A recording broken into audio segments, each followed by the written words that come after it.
is what we describe as community public service, which means engaging the relevant publics of the university in a mutually beneficial interaction. And so this act of software competition is one of such engagements, and I congratulate the director of MICTU software for coming up with a brilliant idea. Today's world has become enmeshed in technology, raising the imperative to code with a pendant repertoire of skills and to develop software solutions to tackle increasingly complex challenges. The art of software coding competition provides the participants a platform to showcase their talents and to explore and exploit the realms of what is possible, to foster a culture of teamwork and interdisciplinary problem solving. The competition, I understand, has brought together student participants from different institutions, diverse backgrounds and disciplines, offering them opportunities to share ideas and collaborate on projects, developments that will have positive impact on society. I'm glad that the students of Namaziko University and University of all times are participating in this auspicious event. I want to end this address by commending the organizers and actuating the idea of software competition. I thank the many sponsors without whose support this event would have been a stillbirth, and I appreciate the persons whose role as judges is the imperator, so to speak, of this event. I want to thank you all for listening, and I look forward to a very fruitful competition that will be healthy and that will make us indeed the providers of the solution that Nigeria needs today, tomorrow, and maybe forever. Thank you again, and God bless you.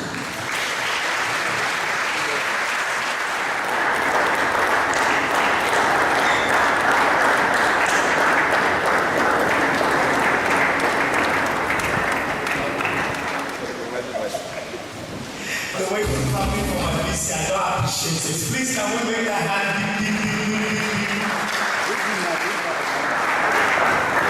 That's the digital VC. All right, please, let's take our seats. Please, like I said earlier before we started, it's interesting already, and you can see it. And one of the things I picked from our Vice Chancellor's address, it's the idea of starting little. It is the power behind everything. Never be afraid to start. Starting is the problem, but once you start, you will gather steam. Many ideas have died because they never started. So in this meeting, your own will start. All right? Let's one more time celebrate our Vice Chancellor for this awesome time. Thank you, sir, and we appreciate it. Now, in the next 10 minutes, we are going to be having another round of speakers, and this time we are bringing it more closer. How does tech solve social problems? That's where we're going now. How do we become more real? How do we become more practical with this idea of technology? How can we use it to solve social problems and impact our communities through coding? I'm bringing the profile of our next guest speaker is the lady engineer. Please join me with a round of applause again as I welcome Engineer Sandra Okoye as she takes the profile of our next speaker.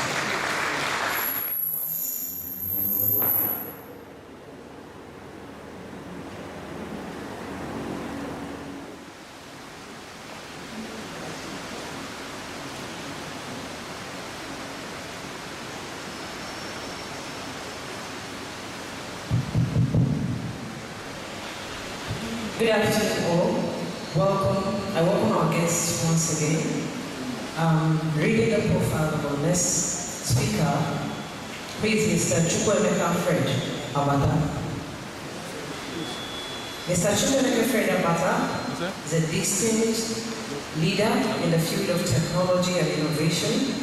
with a solid educational background in sociology from the University of Edo-Ekiti and secondary schooling at Badagry Grammar School.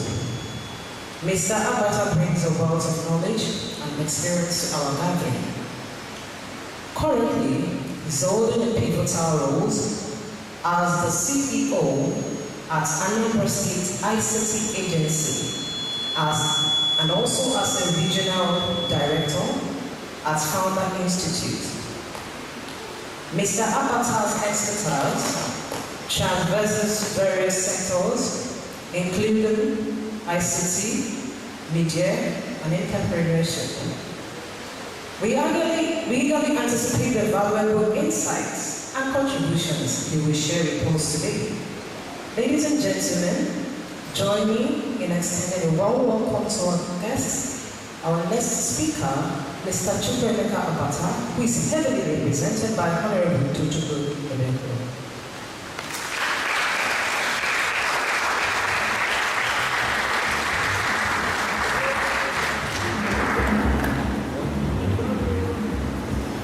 Good afternoon, ladies and gentlemen. Good afternoon, the digital VC. Good afternoon, all the senior staffs and all the men and women who are moving the University of all times, Nnamdi Azikiwe University, to the next phase. It's a privilege to stand here. I will respectfully want to stand by the established protocol. Prayer. Thank you very much. My boss, Honorable Chukwuemeka Fred Abata, known as CFA, is an indefatigable leader, very effective in many fronts, and so it's a privilege for me to represent him in this well-honored occasion. So please, in a few minutes, I'm going to take some time to walk us through the topic which I'm privileged to handle for him. Is that okay? Is that okay? Okay. The topic is tech solutions for social impact, empowering communities through coding. I'll stand by introduction. In an era marked by rapid technological advancement, harnessing the power of coding has become a catalyst for social change. We all know that we live in a world that is on a roller coaster, faster than a roller coaster. In a world whereby today there's an innovation you're trying to catch up with, and then tomorrow a much more sophisticated one is out. And so all of these are empowered through the knowledge of coding. We're changing the environment, we're changing our world through the power of coding. From addressing systematic inequalities to empowering marginalized communities, technology offers innovative solutions to some of society's most pressing issues. The fact that I can hold this mic and there are no cords linking it to wherever and you can still hear me well came out of technology. Someone sat down and thought it out and said, this is a problem. How do I solve it? Technology provides solutions to problems. Technology do not dwell and breathe on problems. Technology is actually part of the channels to create solutions to problems. The digital VC mentioned that during the speech. So I'm going to run this concept recognizes the immense potential of coding as a tool for empowerment. And sometimes when we hear the word empowerment, because of how our mind has been trained, we run towards they're sharing money, they're giving you this, they're giving you that. But that's not all it has to do with empowerment. When you are empowered with stuff in your head, when you are empowered with knowledge, when you are empowered with the ability to innovate, to think, to break out of the box, you will empower much more than cash given to you. Is that okay? Is that okay? All right. So I will run and I will try to define some 3 words that will be repeating itself in this gathering as we go on. The first one is coding, the second one is community, the third one is empowerment. I'll try to give a brief definition to these words. Coding, also known as programming, is the process of creating instructions for computers to follow to perform specific tasks or achieve desired outcomes. For me, I call programmers the creators of the act of God, because they call things that are not as if they are, and then they begin to act and behave. When you have the ability to control the system, to react in the way you want it to react, then you are really manifesting the act of God. Is that okay? Who wants to manifest the act of God? So that's where we are going. Coding gives you that ability to manifest the act of God. These instructions written in programming languages enable programmers to communicate with computers and control their behavior. Some programming languages are C#, C++, Java, Python, Ruby, Kotlin, ABC, right? There's much more languages than these that I've mentioned. So you have to get into it, know the language you are comfortable with, the language you can actually use to put out the innovative ideas that is in your head, and then you dwell there, become a master there. The good thing is, most of these languages are related. So if you become good in one, to diversify is easy for you. Is that okay? All right. Community. I'll try to offer a brief definition to the word community. A community can be defined as a group of people who share common interests, goals, values, or characteristics and interact with one another within a specific geographic area or virtual space. Now again, technology has made it possible that people can be in the same community without being in the same geographic location. Do you understand that? Do you understand that here you can comfortably be in a community with someone who is in the United States of America while you are in Nigeria, right? So that's the word community. So community also has to do with the geographical region or the visual region. Is that okay? So when I say community, as I move on, you will understand where exactly I'm coming to. So you don't think it's just all kind of stuff that I'm talking about. Is that okay? Thank you. All right. Communities can vary widely in size, space, neighborhood, global online communities.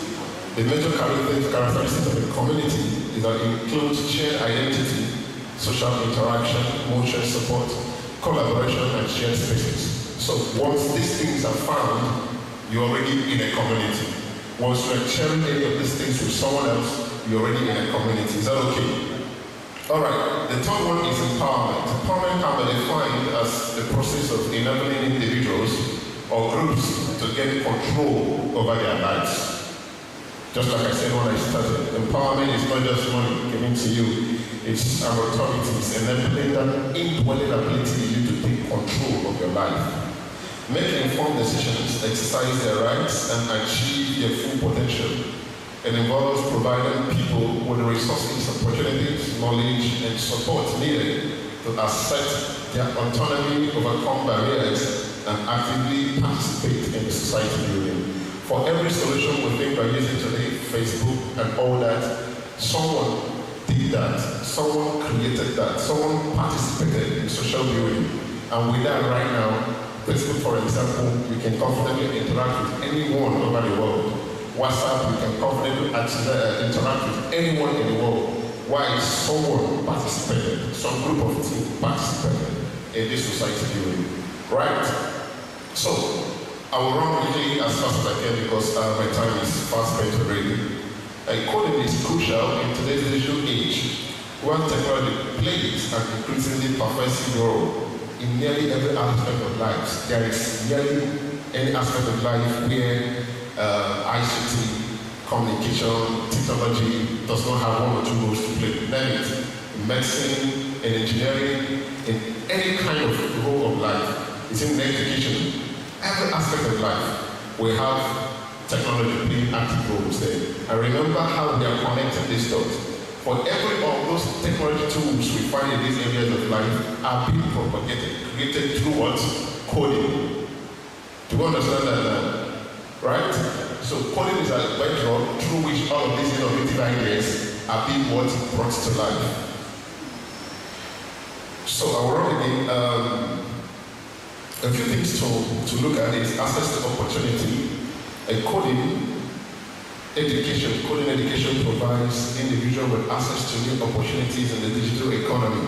When we talk about digital economy, we talk about the money that is in digital space. The money that is in the digital space. We have young people who despite where they are geographical-wise, they are doing jobs all over the world, right? They are doing jobs all over the world. We have people in Oga who are doing jobs in the United States of America. We have people everywhere doing jobs all over the world. So what is that money? It's called digital economy. So access to tap into that digital economy. When you know it, then you can create a solution. And when that solution is solving a problem, then the money comes. Do we follow the trend? Okay. The second one is promoting inclusivity. Calling initiatives that focus on community empowerment also prioritize inclusivity and diversity by ensuring that coding programs are accessible to people of all backgrounds, regardless of age, gender, ethnicity, and socioeconomic status. So this promoting inclusivity means that anyone can actually learn it. That you are an Hausa person, Igbo, Yoruba, wherever, you are from poor background, you are from rich background, you are from anywhere. Do you understand? Coding is not geographically separated. You can learn it from anywhere. Whether you are the son of the president or the daughter of the cowboy, if you are interested, you can learn it. Empowering individuals, learning to code opens opportunities for individuals. It provides them with valuable skills that are in high demand in today's job market. Moreover, coding offers autonomy and self-sufficiency. This is part of the reasons why the tech guys are very proud. Right? I've some people say, you tech guys who are just so proud. I say, yes, why won't we be proud? We don't depend on you. You depend on us. Right? If we so rich, we can shut down your network. I mean, let's say anything the other day. Nobody was able to make comments, right? Yeah. So that's the power technology holds. And someone that has that power ought to be proud, right? Because he's self-sufficient. He's not really depending on you for anything. You're depending on him for most of the things. So yeah, it empowers individuals to be self-standing, fearless, and able to push their lives. Fostering collaboration. Coding is often a collaborative endeavor with programmers working together to tackle complex problems. Yes. So when you have learned how to code, you find out that it links you up to different people. Especially when you now have to be a team with some other coders, with some other programmers to solve a complex problem.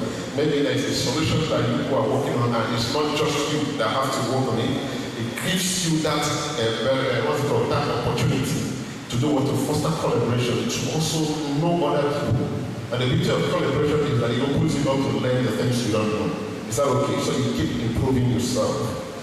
Promoting digital literacy is an increasingly digital world. Understanding the basics of coding is becoming essential form of literacy. Just as reading, writing, arithmetic, fundamental skills, and so on. So now, we live in a world whereby when you know how to code, basically, you will be able to know how to be digitally literate.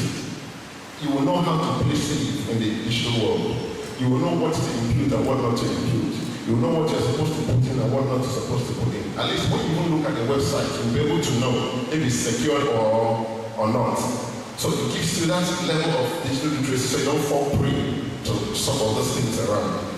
Then driving social impact. Coding perhaps, most importantly, coding has the power to drive positive social change. From developing software to improve access to healthcare and education and undeserved communities and so on and so forth. I'll give you one example. If someone or a team of these participants decide to create a solution today that can supply Ashman to anyone, anywhere in the world, 24/7. I'm just saying, as I'm talking to you here, that's when this idea is coming up in my head. So please permit me if it's not well structured. Now, assuming some group of participants decide to create this solution now and say, okay, we'll have pharmacies all over Anambra State who announce subscribers to these services. And then you have something like a drone that can fly anytime in the day, that can pick up this inhaler and drop it. Now, it's difficult to even find any community where there's no pharmaceutical job, so people call it chemistry, right? And so if there is a way to standardize this chemistry, have them registered, and then they are following the basic standard procedure. The drugs they have is okay. The things they have there is okay. It's not the one where they sell fake drugs and fake stuff, right? And then you have these drones there that anyone who is having a traumatic attack, and anyone can use that app, and then somebody, the drone picks it up and lands there. What do you think you've done? You've created a solution that saves life, right? Now, I will tell you what happens. Now, we find out that those inhalers may be selling out faster because that type of asset has been what? Breached. It's now more easily accessed. You save more life. Now, assuming you are charging 2,000 naira for your services, and you have 1,000 subscribers, and you have 1 million subscribers, I mean, you have calculated to do the math. 2,000 per 1 million. You know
right? And then the government will come and tell you, stand there. You'll be proud now. You tell the guy, do you know who I am? If I stop what I'm doing, do you know how many dead people we have in the street? Right? So yes, these are part of what it does, what coding can do, what the text space can do. So in conclusion, coding is much more than just a technical skill. Okay, appears in like 2 seconds. And it scares me when I see this kind of thing happen, because I remember coming from my time, we were people that graduated with a lot of flair, thinking we're going to change the world, we're going to be the next Bill Gates.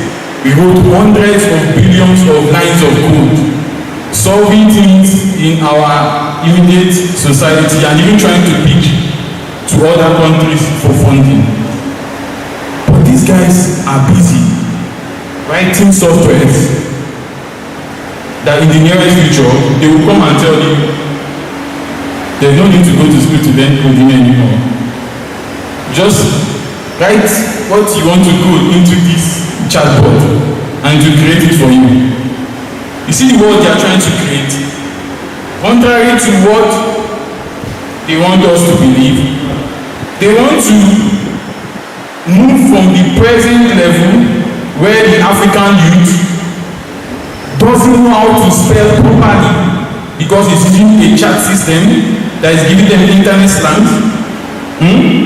to become a lazy generation or even later generation that will bring out software developers that when you tell them create something, no creativity in their head, don't go and type it on a chatbot, please. I want a software that will enable me clear my farm faster and it generates it for you in a split second. What does that encourage? It brings about the problems you are presently experiencing coming from the Gen Z to the Gen Alpha. A lot of people are looking at it and saying, if I can do all these things with the click of the button, why do I need to split screen? The white man is playing the fast man on this. Now, I have, in my own little thinking or imagination, come to realize that if there is any category of humans that are much closer to God, it should be a programmer. I always say it in most of the seminars I go to, I say God is a software developer. And you ask me why. He put together sand, clay, he put into it and he spoke, he said let there be light, right? Or let there be light and it was light. I can categorically tell you today that developers have gone to their stage where they can type, let there be light, and the light comes on. What application is as close to that? It is projected that by year 2030, there will be no sector of living where technology will have not taken over. Absolutely. Now, I want to give you an opportunity to think creatively on how we, as developers in Africa, can build technology that is homegrown and not import technology that we cannot even reverse engineer or decode. There's a harmful effect of this. I always say this joke and I ask people, everything that we're using here is imported from the white man. Imagine, theoretically, that tomorrow, MTN decides, or God forbid, South Africa says, they are having a war with Nigeria, MTN pulls out. Or God forbid. And all these countries that were giving us free internet, free servers, and the rest of them decide to shut down their service. What happens to us in Africa? I want you to think about it. There is a statistics that has already gone up. Sorry, let me just run that. And it clearly shows that if only 3 social media platforms shut down today, you say in Africa, we do not go depressed, we don't commit suicide. But I tell you, if Facebook, Twitter, Instagram shuts down for 3 days, suicide rate in Africa will be something to write about. Think about this, and you know that it is very imperative that we start having our own homegrown developers so that we can impact sustainable change for our future. Thank you. So thank you so much. Thank you. My last speaker before we go on to questions, Dr. Tochukwu. We cannot have a discussion without also talking about education, because we are in the education system. And I want you to just briefly, so that we can move on to questions. Education for sustainability. Strategies for integrating coding education into our sustainability curriculum to empower the next generation of problem solvers. Thank you. Thank you, good day, panelists. Good day, my vice chancellor. If you look at things today, you see that even for you to be a coder, you must be a deep thinker. Because sometimes you have to take out a lot of time to think out what you want to create. Because there cannot be creativity without deep thinking.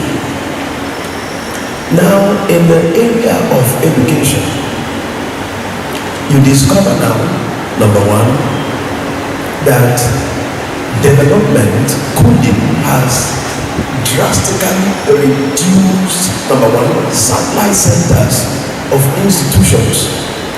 Now we discover that as of 2007, you will discover that we had a lot of supply centers of diverse universities in this country, in different places. And then it sounded so vague for you to say that you are doing a program abroad from Nigeria. But now you discover that the emancipation of development via coding has changed the narrative. Now, number one, there's a total eradication of supply centers for institutions. Now you have people doing their online classes, having exactly what you can still obtain in real life classes. Presently now, one of the universities in River State, Uniport, is doing they are going, most of their programs, especially in the health sector, they are going online, real time. And you have people doing their classes steady. And this as well as any other thing.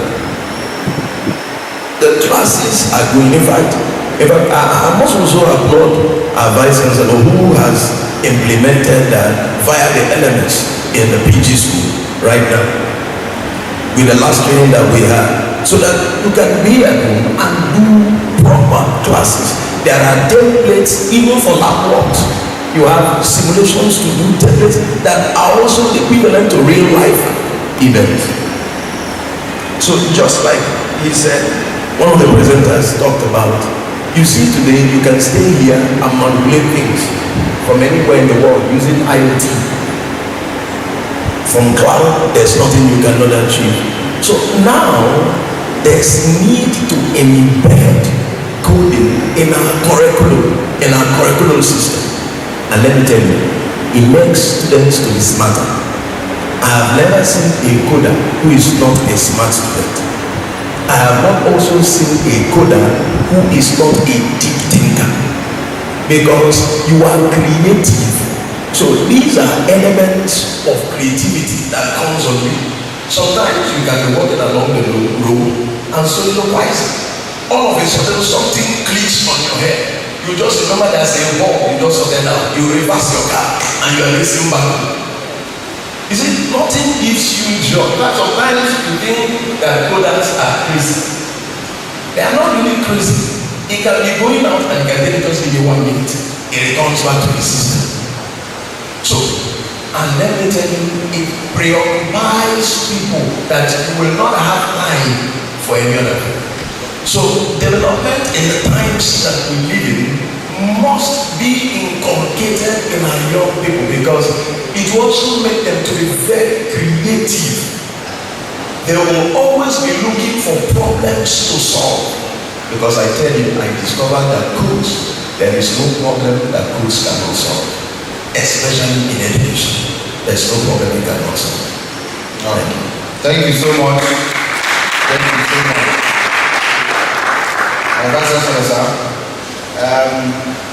We cannot overemphasize the importance of integrating, just like you said, integrating coding into our curriculum. And we at the Directorate of ICT Software, we're also working on ways to start training these children, so that even if they didn't find themselves using any curriculum that we have the coding skills inside, they can come there, get training, get a certificate, and they can also be working while they are still here in school.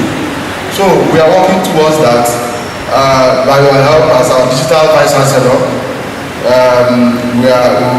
We are sure that we will reach them. All right. Time for questions.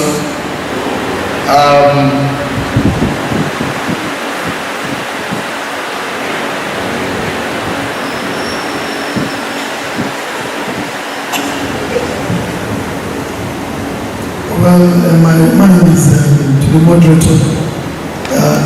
When you are talking about the curriculum,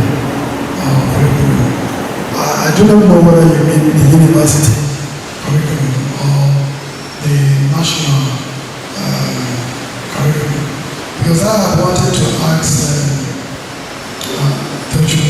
I wanted to ask him, when was he first introduced to coding? Some of us have watched Advanced World, where you see primary school pupils, aggressively coding and producing things that can talk to one another. So I'm worried about what he talked about, the indigenous approach. He talked about the indigenous approach to coding and the manipulation of the advanced world, trying to take us out of what the head can do and take us to what machine can do, so that they kill our own potentials as early, so that we don't get to compete with anymore. We now go to ChatGPT and do everything, which immediately kills the infantile hunger for advancement. So my question is, are you talking about curriculum in the university, or are you talking about national curriculum?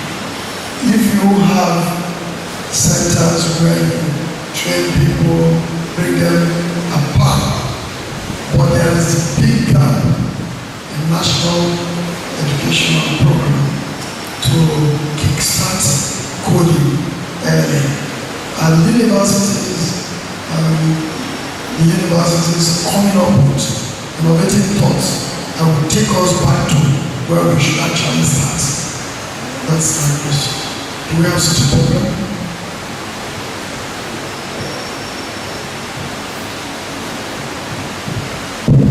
Thank you very much, the Chief of Staff, the Senate President, our keynote speaker. Thank you. And I want to thank the panelists for very exciting presentation. I must confess that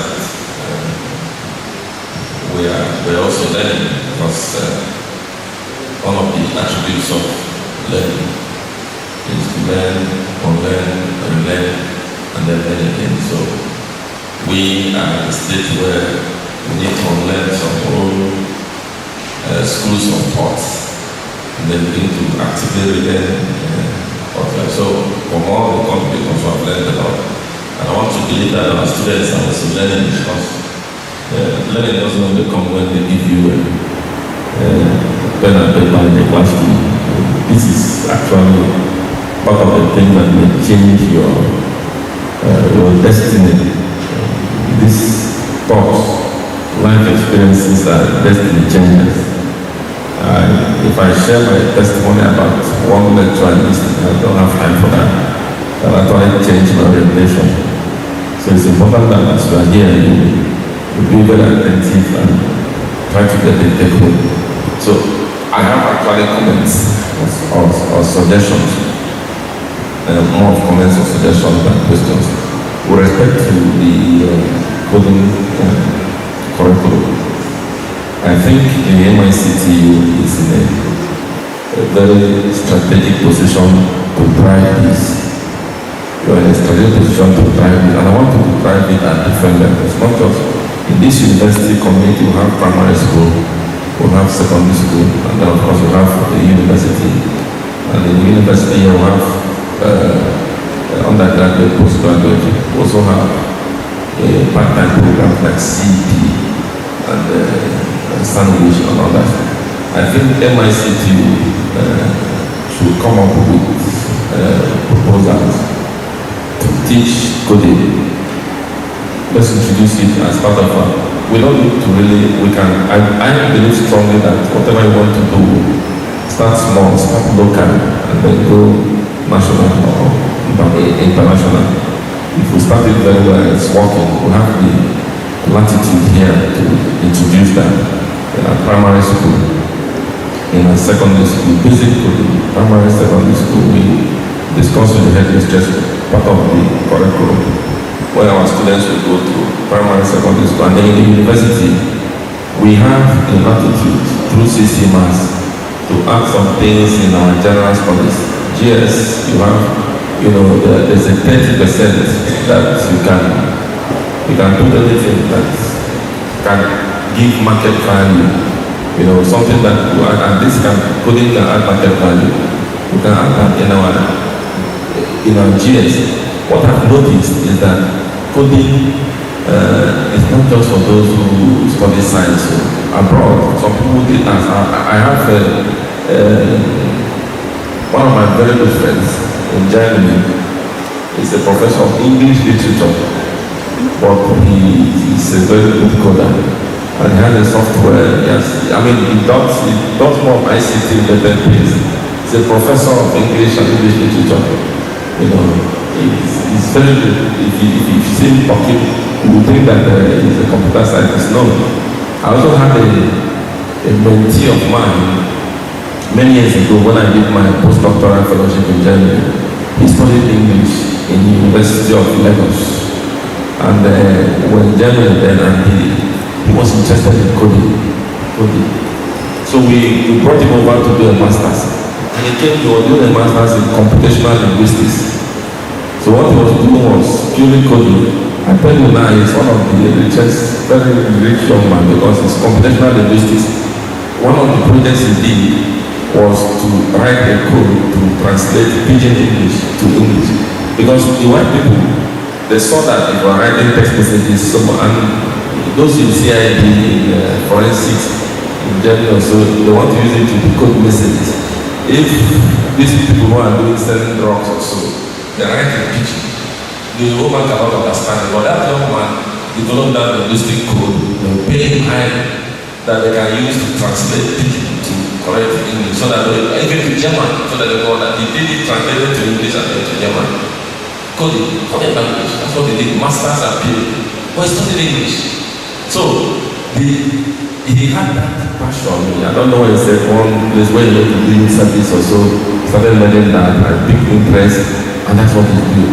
So I think that MICTU can come up with, proposals for us, and we can write that through Senate and everything to include that as part of our general studies, so that people will learn. It becomes a tool, a kind of digital literacy program that we are doing, because a lot of people graduate with first class, but they are still illiterate because they are digitally illiterate. Digital literacy is now it's more important to get a job than didactic learning in that area. So I think if MICTU can come up while I still have time, we can drive that and make that policy that so that coding will become something I will do. But the second thing, which is where people like Obina and those who also can come with this, we need capacity to train the people. The staff have an MICT, apart from the Ghana and NAU and the other one, cousin one, yes. I don't know who else is a coder there in our MICT. So they are doing a lot.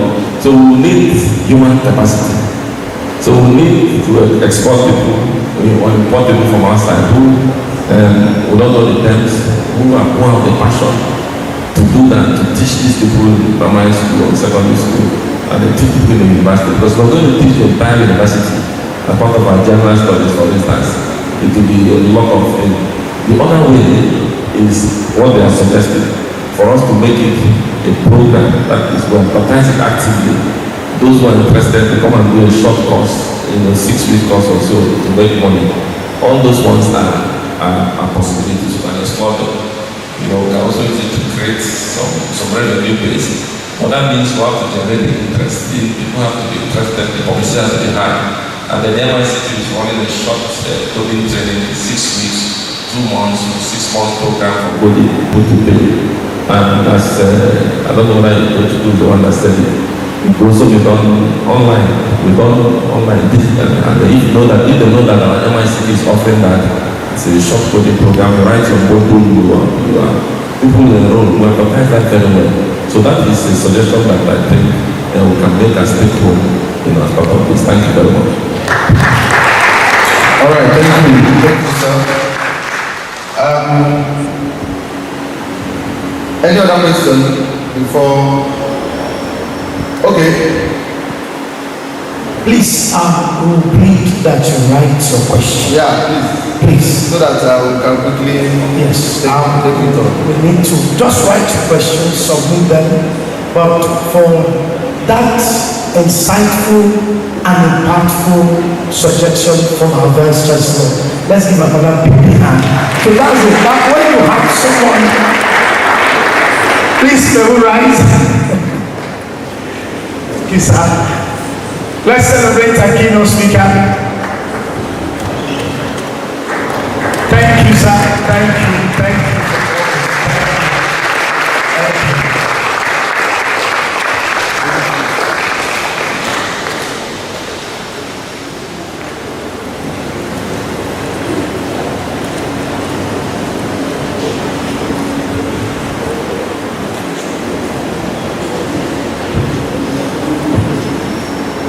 All right, please, if you're finished, I want to, in no small measure, thank Honorable Tochuku and let's add Honorable. You see, stylishly, he has been offered a job in UDC. Did you understand what I'm understanding? Are you not clapping? So you see, when they say the gift of the man makes way, you see, instantly by speaking English, he gift just made a way. And there's something he said. He said, think. Let's think.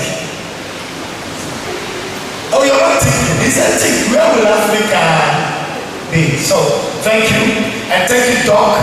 We appreciate. The only lady sitting in the midst of 4 men.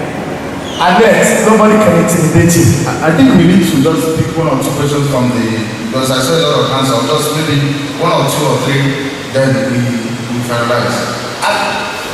1 or 2 or 3. Just okay. Just the bag of suits has been raising hand as if it's selling land. Just 2 only. Okay, let's take only him, please, because Prophecy Kitchen is online already. Oh, okay. Hello. My name is John Eduno. From what the discourse has said now, I can now understand that there is no problem that code will not solve. Now, my question is this.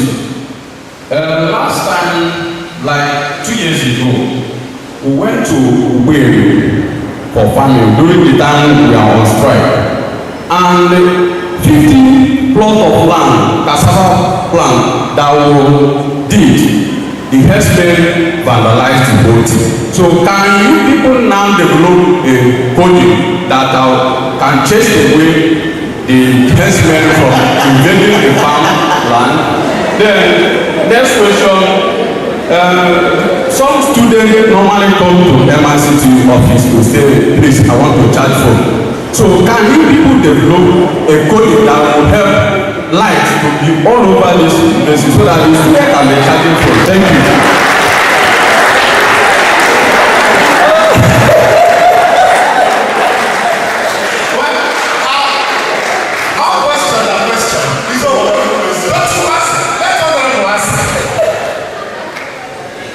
Thank you very much. That's a very funny question.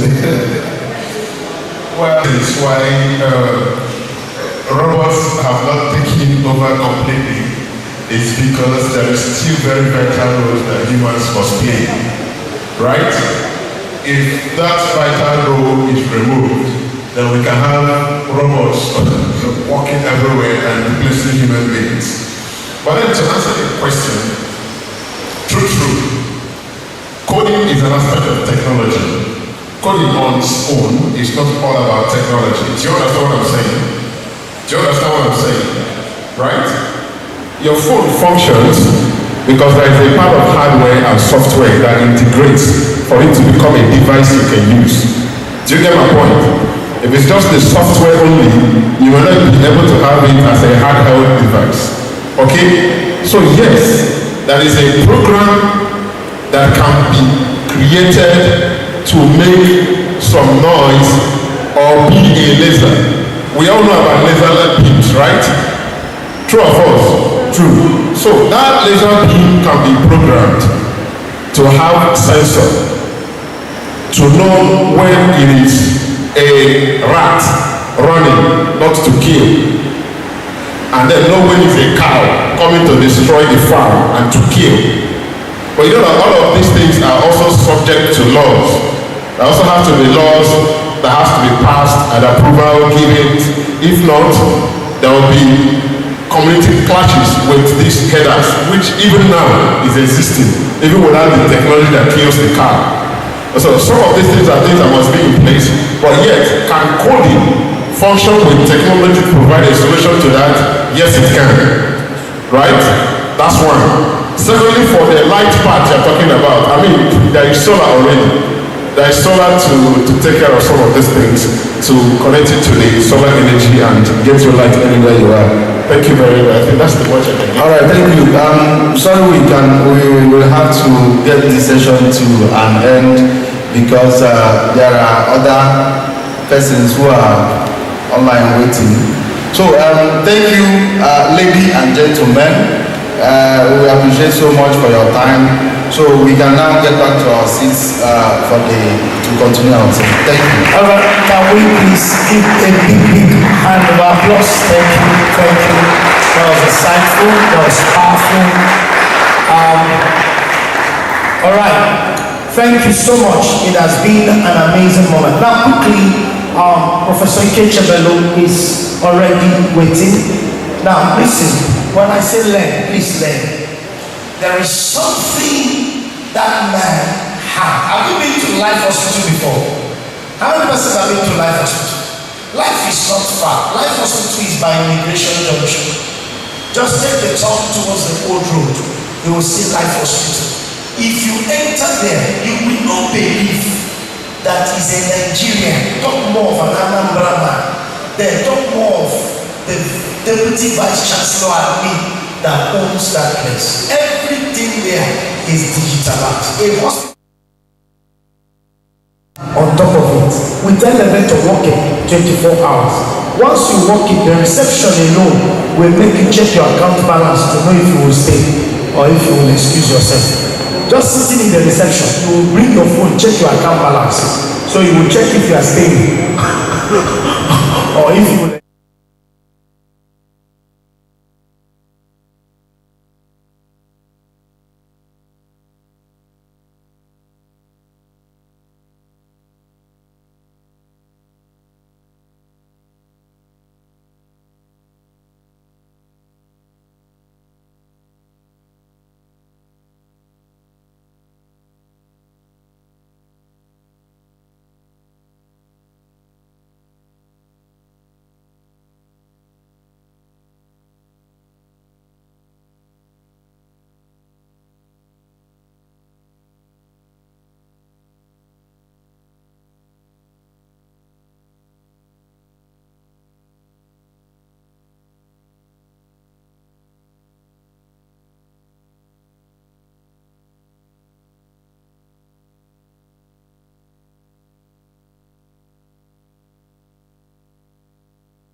you can get information you need about it, and that's because these things have been coded into devices and things that we have.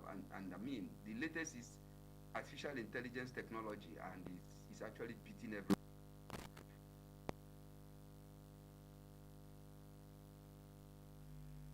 Facilitate communication between the patient and healthcare providers, and of course, promote self-management of health. I want to emphasize on this aspect of self-management of health in the sense that, look, you don't need to be ignorant. You don't need to die in ignorance in this century that we are in today, because everything about your health, you can actually have it at your fingertips, and it will help you on a day-to-day basis. And that's what these apps are doing. I'll give you some examples of some of these apps that are already in the market. We have what is called the MediSafe Pill Minder and Pill Tracker. This tracks your pills. If you are giving medications and everything, and you key it into this software or into this healthcare app, it will help you to check your pills, remind you when to take your pill, give you guidance and every other things. We have the Eye Care Life. Eye Care Life is for eye services and eye care and everything. Using this app, you can actually check whether your eye is correct or is not correct again, and so many other things. We have the Springstone. Springstone, for instance, is assessing and treating mental health, particularly for our youth and every other thing. My Surge talks about blood sugar monitoring and tracking. We have also My Chart, which also provides you personal online consultation with your doctor. So there are so many of these apps that have come to work with us and everything, and they are helping what we are doing and what the medical field is doing. So technology, coding, digital technology is something else, and we can't do without it today. Wellness and fitness technologies, we see all these things everywhere we go, at the airports, at hotels, at other meeting places and everything. And what is here? Development of wellness and fitness technologies, which will include wearable devices. If you have your Apple Watch today, it can track your blood pressure. It can track the number of steps you take in a day. It can tell you, even if you are having some challenges with your health, it can prompt you. These are all fitness apps that are available. Online wellness platforms, so many of them. These are technologies that coding has provided for us. These technologies help individuals monitor their physical activity. It can monitor your nutrition. It can monitor your sleep patterns. This sleep pattern is very important, because if you're somebody that is having sleep apnea, sometimes if you sleep, your throat will block, and then you tend to even die. You're afraid of dying in your sleep. If you have these sleep health apps, they can alert you when your breathing is low, because it will check your oxygen saturation. Once your oxygen saturation is dropping, it will alert you and wake you up immediately. And these are empowering individuals to make informed decisions about their health and their lifestyle. Very important. And the fourth one is the accessibility to healthcare technology. Accessibility to healthcare technology involves ensuring that digital health tools and platforms are inclusive and accessible to individuals with disability. This is where, again, people talk about inclusivity in everything that we are doing.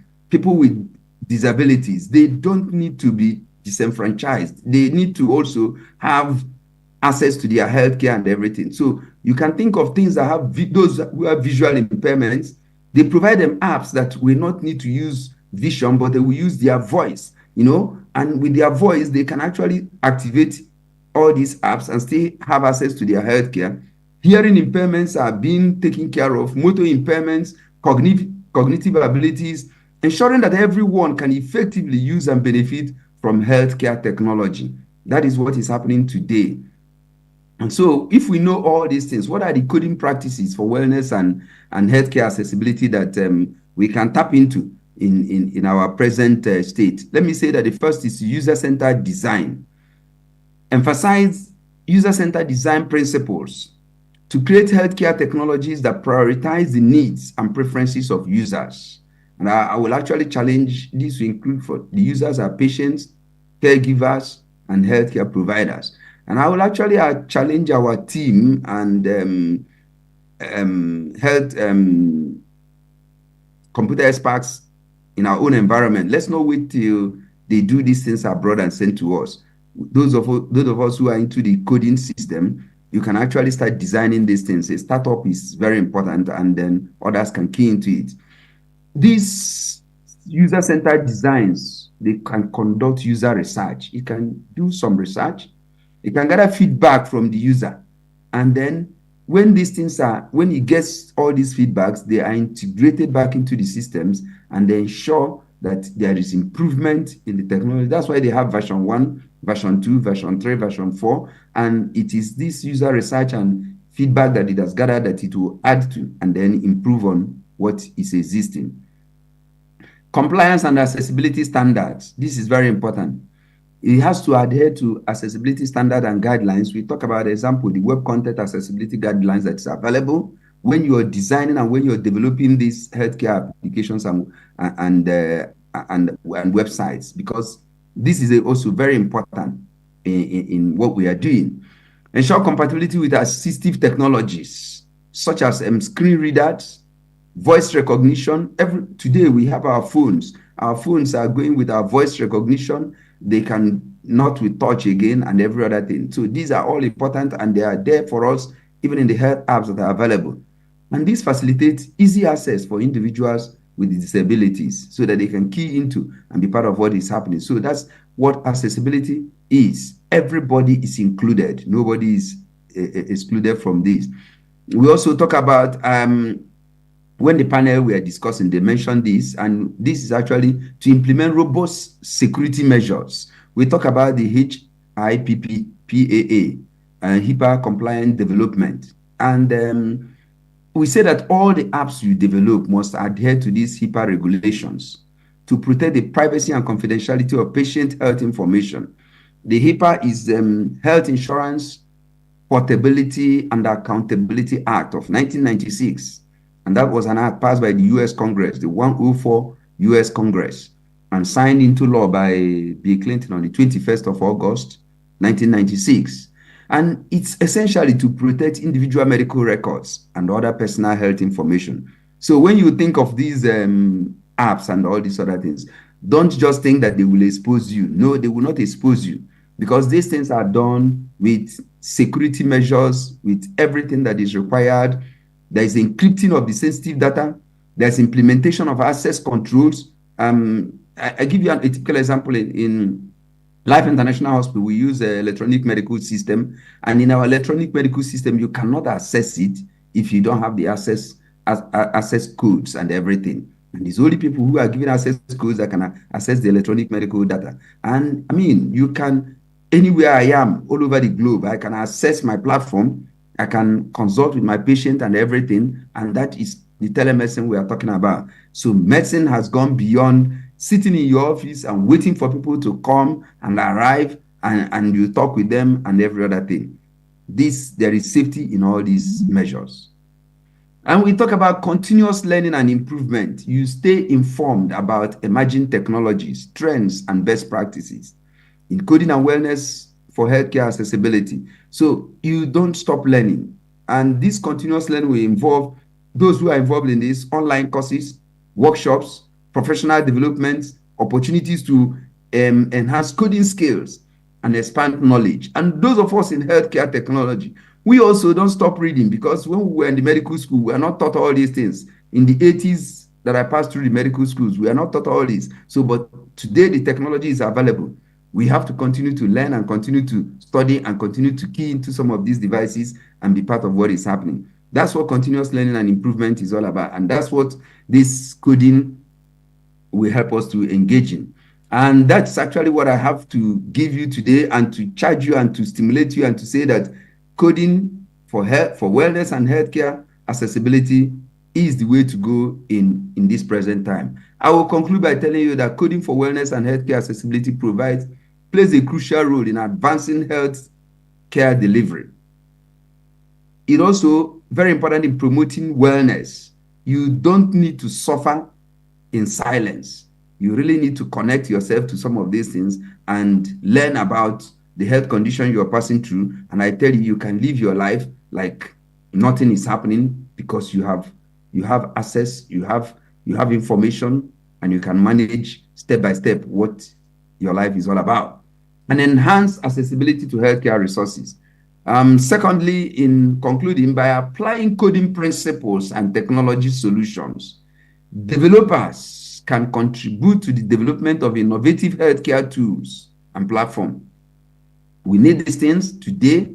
Technology has gone, even with the artificial intelligence that we are talking about today, we can do so many things in the healthcare industry. And that is where we and developers play together. We can also improve the patient outcomes. We can enhance the quality of healthcare services for diverse populations. And I mentioned the populations, those who are disabled, those who are in one condition or the other. All these things are because if the developers give us the tools, we, the practitioners, work with the tools, and our patients access the tools, life is better for everybody. And on that note, I want to say thank you, and I want to encourage you to continue to key into coding, that this is the way to go in this digital technology and digital divide that we are in. God bless you. And I will take this. Thank you. All right, Prof, permitted that we take questions if possible. So if you have questions, we'll find a way to quickly send it to him, WhatsApp, and then we'll bring him on to answer some of them. But meanwhile, for the 5 finalists that will be.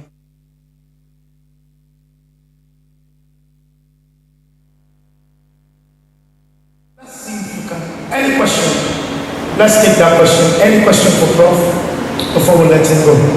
Anybody? Okay, there's no question. Prof, thank you. There's no question for you. If there's any, we'll communicate you. Thank you, sir. All right, so the 5 finalists, please, if you have your slides for presentation, the teams, please bring it to the group. I cannot hear anybody.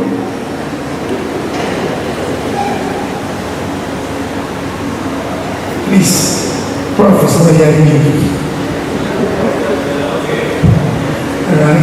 Okay, Tom, the things that are presenting, we want to ask you to go and get ready, because I'm about to bring in the judges. The judges will sit here, then all of you will be here, so we'll watch you now.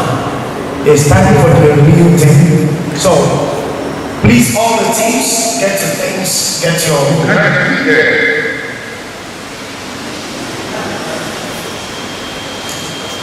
okay. We want to be ready, but I can't hear you. I've finished my presentation, but we can't hear you. I can't hear your comments. I can't hear you from your microphone. I cannot hear. I'm hearing those online, but I can't hear from the hall. Please, the engineers make Prof to hear you. Okay, yes, that's our Prophet. Right, thank you. All right, the teams, please. And we want to take the last presentation before we get into the competition proper, and that will be done by Akachuku.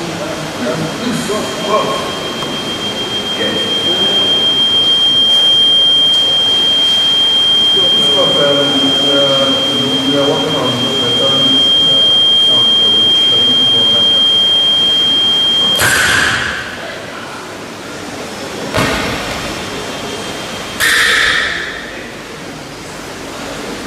Okay. Let me get the communication center. Restoring the sound is it for Prof? There's a question for you. Okay, yes.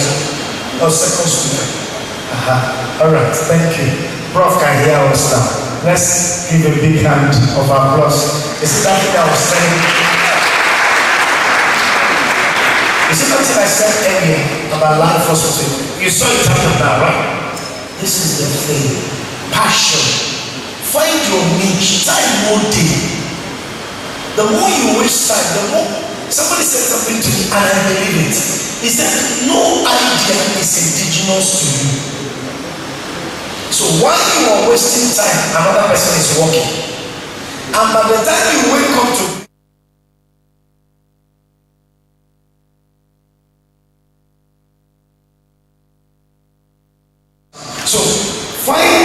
the time, find the space, find your own niche, and get started immediately. Not wasting time. Let's bring up our last speaker for the day before the coding competition. Very interesting moment awaits us.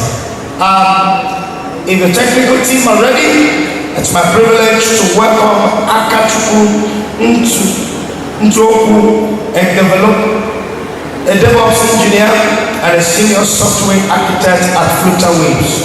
And he will be speaking to us on sustainable coding practices, building eco-friendly software solutions. So let's put a big hand of applause as we welcome Akachuku as he makes us. All right, ladies.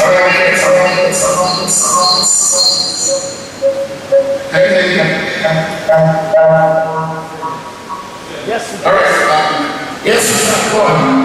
Introduce. My name is Akachuku Ntoku. I'm happy to be in our meeting this afternoon.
To deploy.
Advancement in software development industry. Today, leads to frequent hardware upgrade.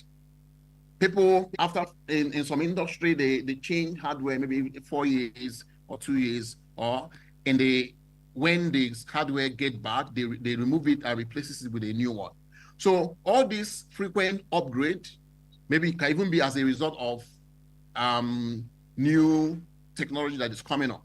So all this frequent upgrade result in generation of electronic waste. We call it e-waste. And this includes your server equipment, outdated server.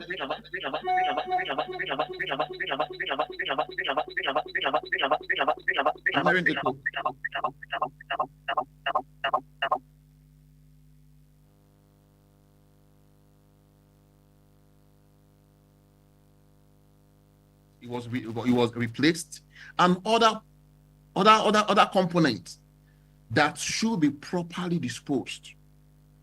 Now, improper disposal of all the e-waste or the component has been changed can lead to environmental pollution. Your hard disk, your wire, your network equipment, you drop it anyhow, they contribute to environmental pollution.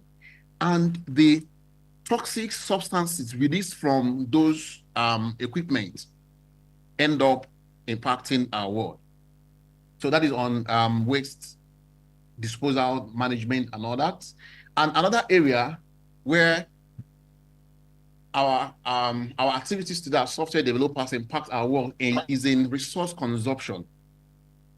So software development requires various resources, hardware to run manufacturing of the hardware components, and also in data center today, most data centers use water for cooling, to cool, because data center generate a lot of heat.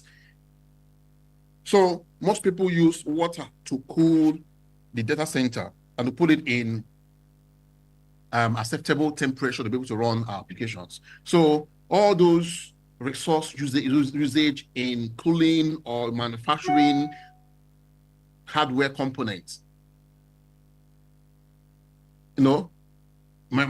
chemicals used in manufacturing them will lead to carbon emission, which in turn will lead us to environmental degradation.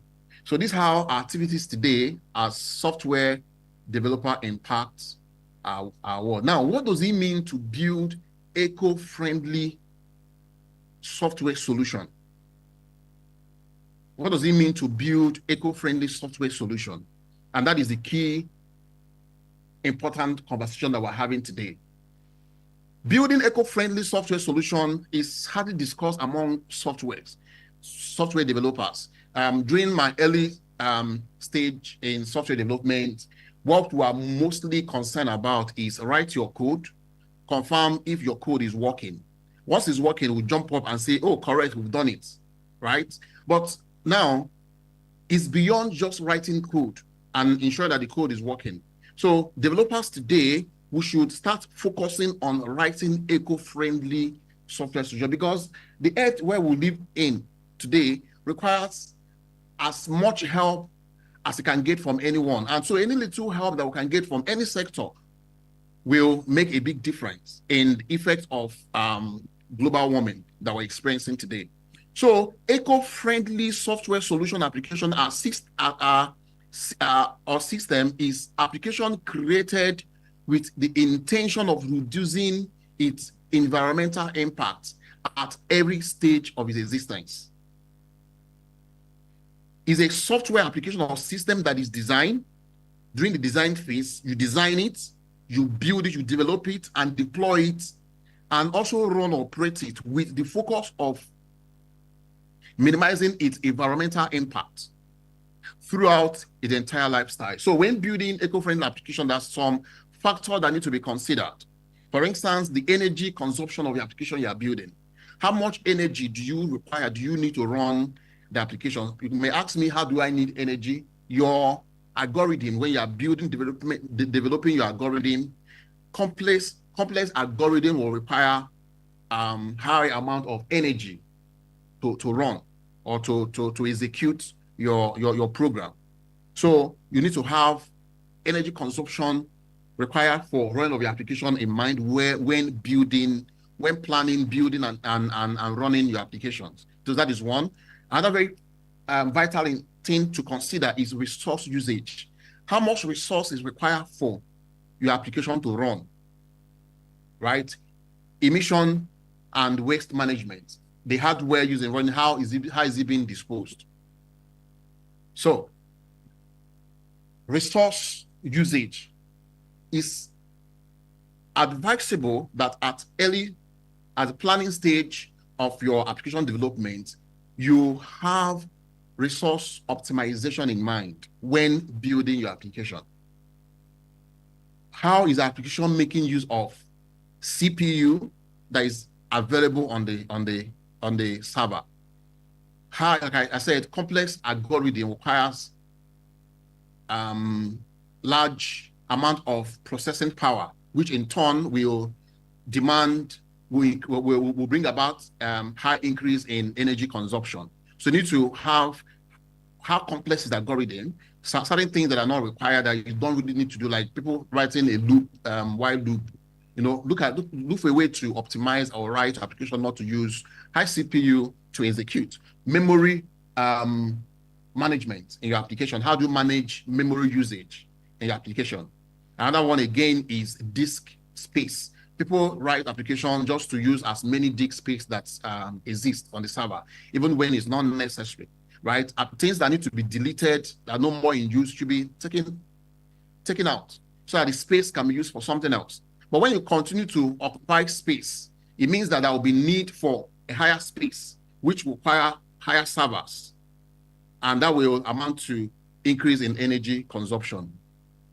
So I say here that we should utilize cloud service effectively to scale resources based on demand. So plan to use resources based on demand, right? Not you allocate resources to the application, whether the application needs it or not. You just assign those resources to the application. What this will help, it will help to optimize energy consumption by avoiding over-provisioning of resources to your application, right? Another point is use virtualization and containerization technology. This is a very interesting topic. As a DevOps specialist, one of my activities I do on a daily basis is to containerize applications, run application within something we'll call, a concept we'll call Dockerization, run it within a Docker container. So one of the advantage of that is that on a single server, we can run multiple applications on a single server and use resources based on demand. When application A finishes, uses a particular resources, it leaves it for application B. So they share resources.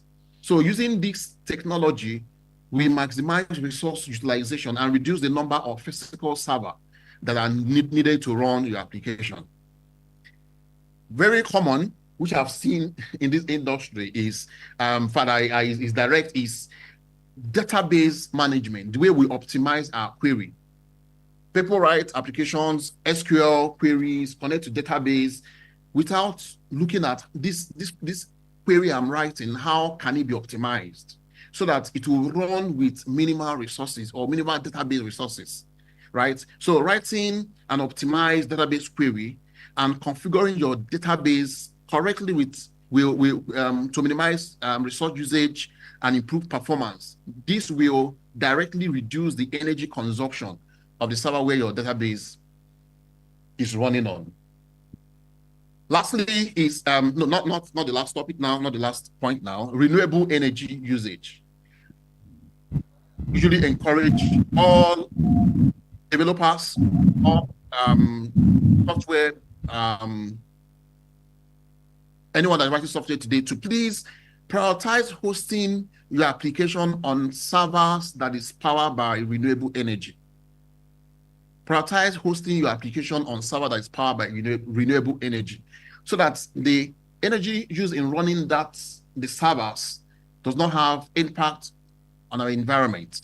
So some of the renewable energy that we have today, we have solar energy, we have wind, we have hydroelectric power energy, right? So ensure that your application, when you are hosting it, when you are signing up to web hosters that they are using renewable energy. So this is how your impact as a software developer will contribute to saving our earth.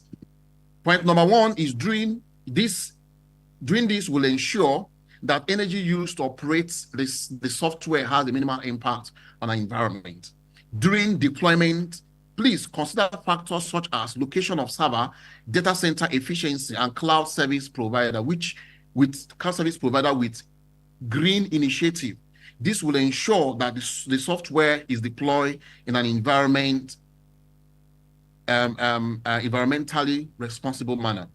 Now, consider the entire life cycle of your software, including your deployment phase, your development phase, and how is your server component disposed. Use eco-friendly practice at every stage, such as recycling hardware and properly disposing of electronic waste to ensure that your impact is not negatively affecting our world. Another one is green development practice. Adopt and adhere to green development practice. What do I mean by green development practice? One, write your application in a modular form and efficient code design. Second one is use version control to reduce code duplication. So if you use version control, it encourages reusability of your code. You don't need to write code all the time. To help you to reuse your existing code. Another point is minimize the use of resources during development and testing phase. When developing the application, use minimal resources. When testing as well, use minimal resources. Don't just use resources at development or testing phase. So in conclusion, I want to encourage everyone in this hall, in this room today, to be an evangelist and encourage developers to follow green software development practice. An eco-friendly software solution strives to achieve a balance between functionality and performance while prioritizing environmental sustainability. It makes deliberate choice throughout its life cycle and reduce harm to the earth. Always align your software development goal with the United Nations Sustainable Development Goals, SDG, to contribute positively to environmental sustainability. Last one but not the least, incorporate these practices into your software development process. Build eco-friendly software solutions that not only minimize environmental impact, but also contribute positively to sustainability efforts. Thank you so much, everyone, for giving me your time for this opportunity. I hope I've been able to pass one or two information across to us. Let's please be evangelists of green coding in software development, and our world will thank us for it. Thank you so much. God bless you.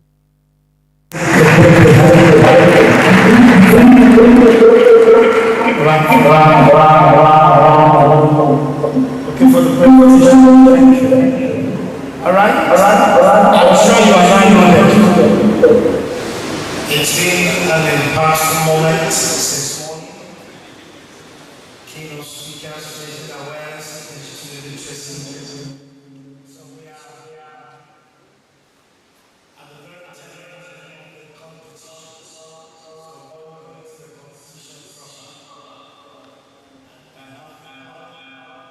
To bring various judges that will help us and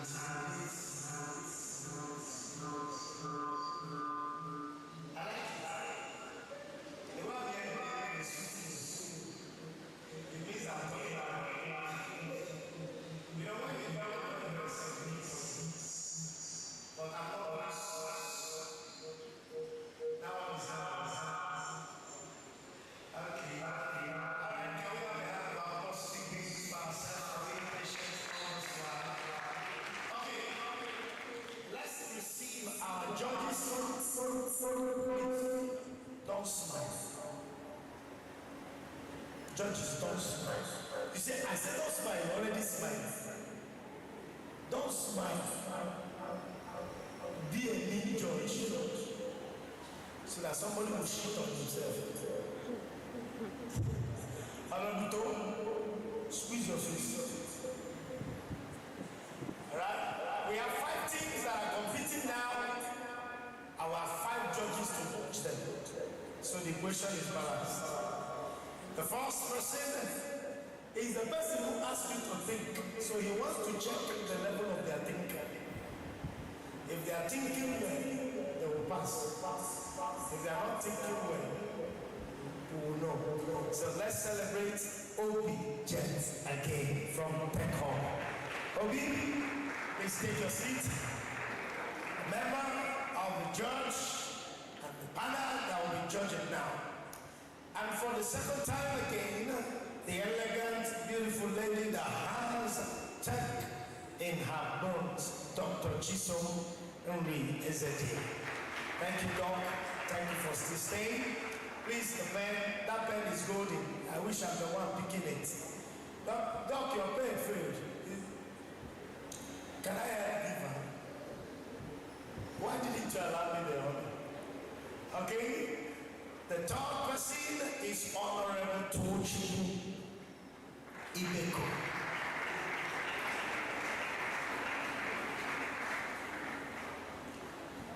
Okay?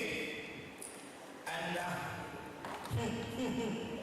from the Department of Computer Sciences, representing the HUD Computer Sciences, so that if he is Dr. Mayowa Samuel, also standing as the member of the judge. Alright? And the next person that will be judging is Divine Ezelibe. Divine Ezelibe is a software engineer, a pen tester, and the founder of Digital Notion. Divine Ezelibe. That's the 5th person. Where is Divine? Okay. So these are our judges. Let's see how.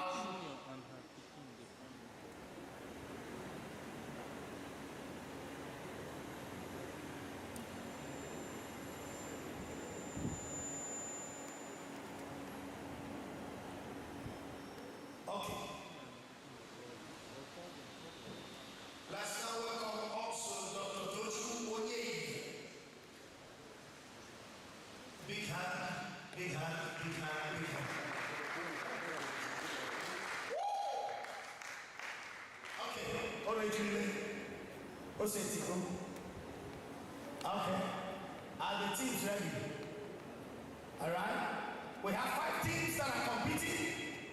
Team 1, Team Ecobi.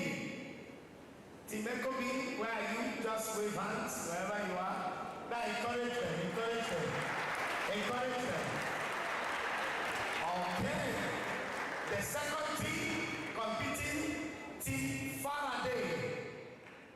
Team Faraday, where are they? Wave, wave, wave. Okay, encourage them.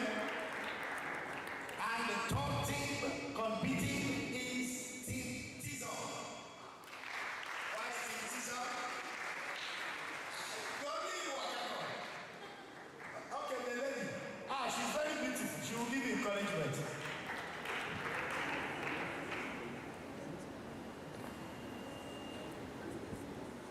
Alright?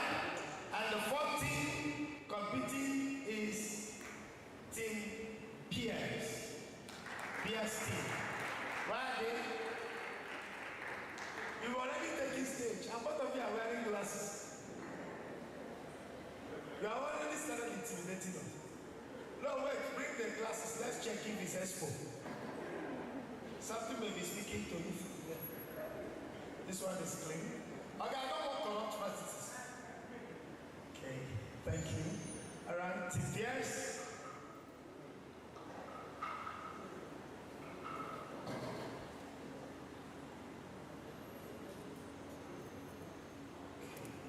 Thank you, Divine. All right, and the last but not the least is Team Great Cryptic.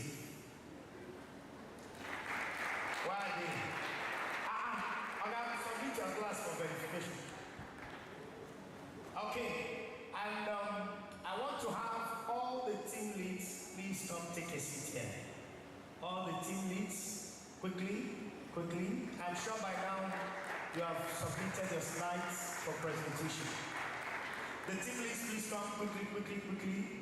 Can you walk like somebody who is about to compete? Although it's not Olympics. Your walking alone is counting. Share judges. The way they walk shows whether they will fumble. Okay, this is team. Sorry, again, team what? Peers. Team. Okay, where is the rest of the team leads? Okay, team Faraday. All right, let's encourage him. He's walking like someone who is ready. Team Echo B, the team lead from Team Echo B. Okay. I said this is earlier, submit your stuff so we don't waste time. Okay. Team Tizon. Why the team lead for Team Tizon?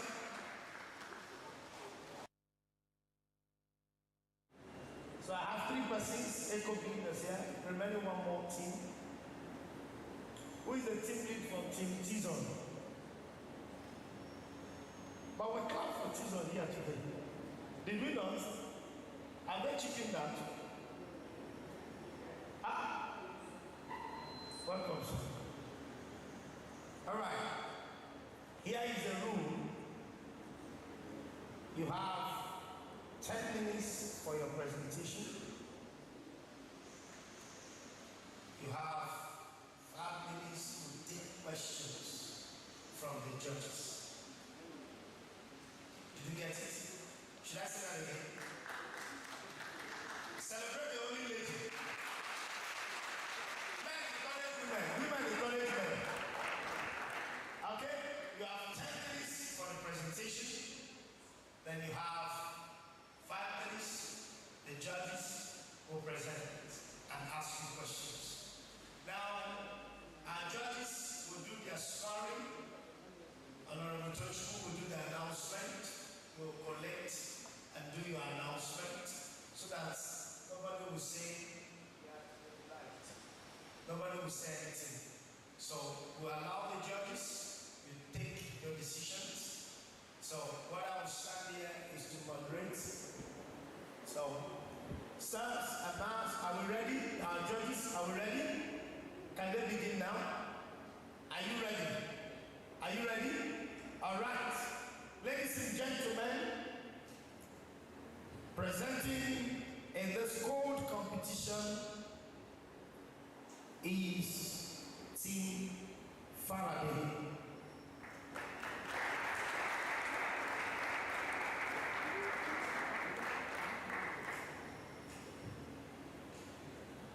Hello everyone.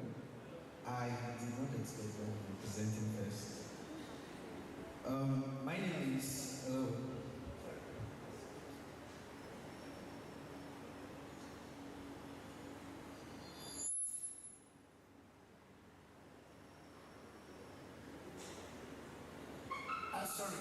Sorry, you are ready. You have already started saying your name. Don't forget your name. No, don't come back. Just don't forget your name. Okay? Sorry, my attention was called that there is another. And also to note that there were 16 contestants for 5 minutes to the final stage. Out of the 16. It can only be one thing. Not that the other ideas were not good, but their time never reached. Is that correct? Let them keep working. Very soon it will reach them. Okay, so in this part of presentation, I now welcome Team Peers. Their slides are ready. Your 10 minutes starts now.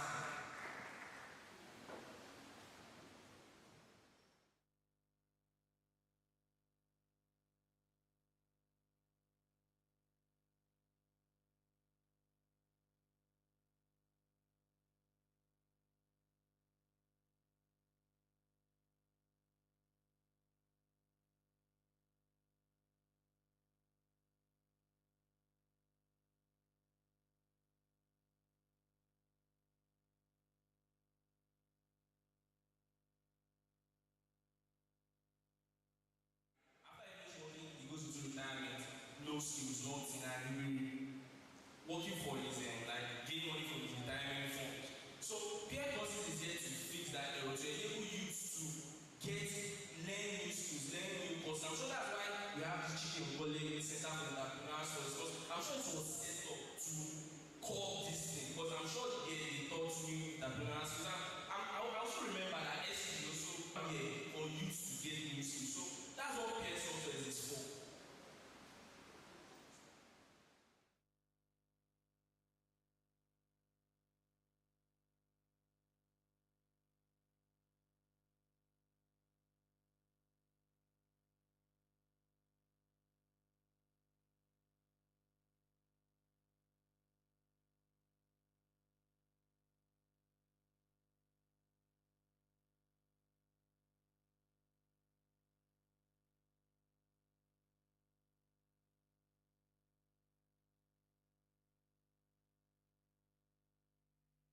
or the income you make from the advert should be enough to sustain this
project without getting the paid exact one.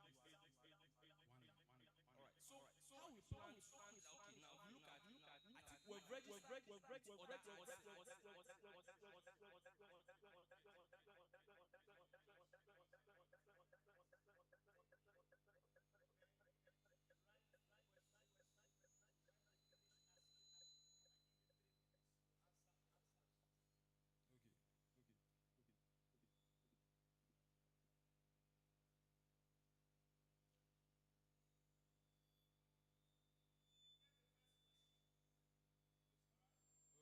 Then the second question has to do with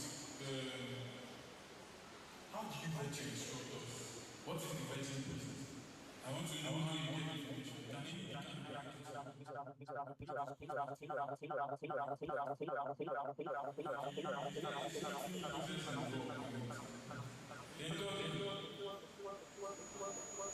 program language used in building this platform, did you put human disability proper? I heard you talk a lot about that, but is it in practice at the moment?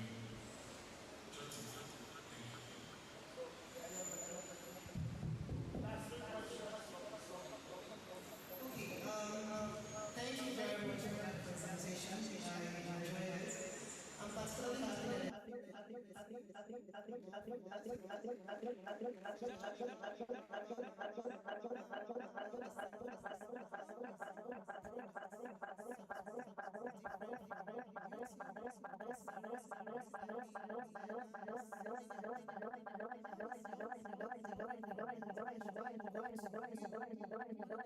YouTube that has been there for donkey years. I mean, you have free lectures and free platforms. There's also the paid version. Why should I use you?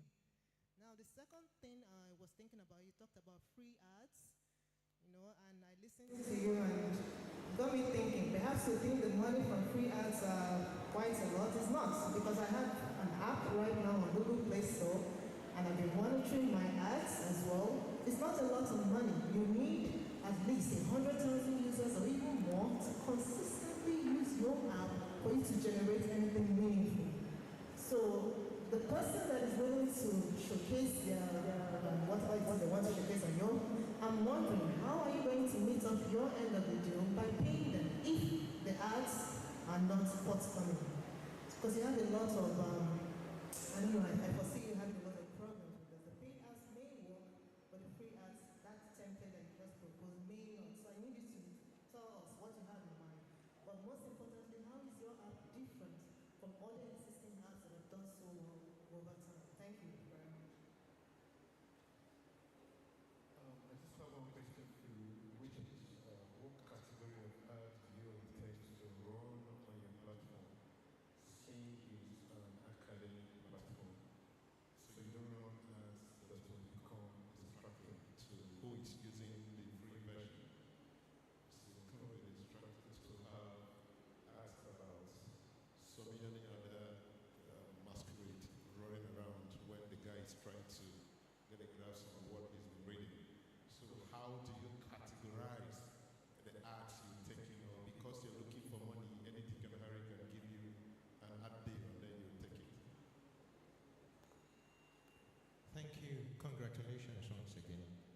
question is,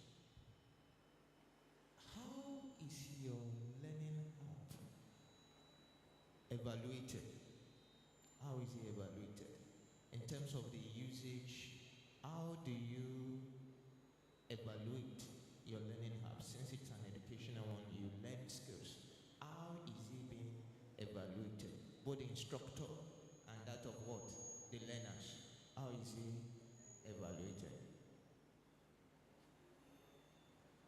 Okay, peer apps, congratulations on your presentation. I'll be asking you two things.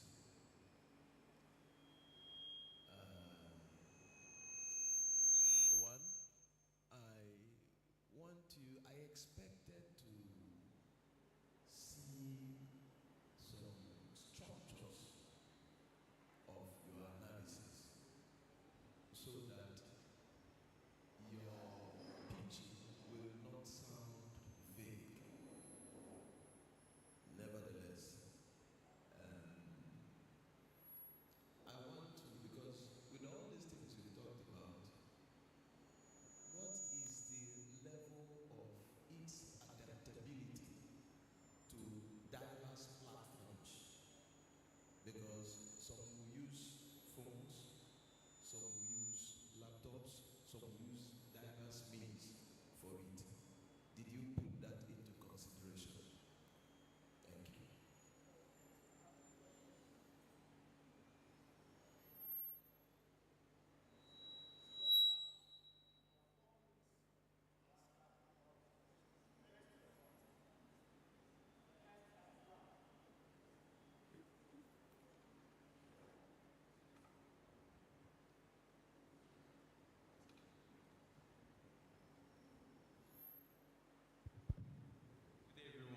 Everyone. The bucket there at peer courses.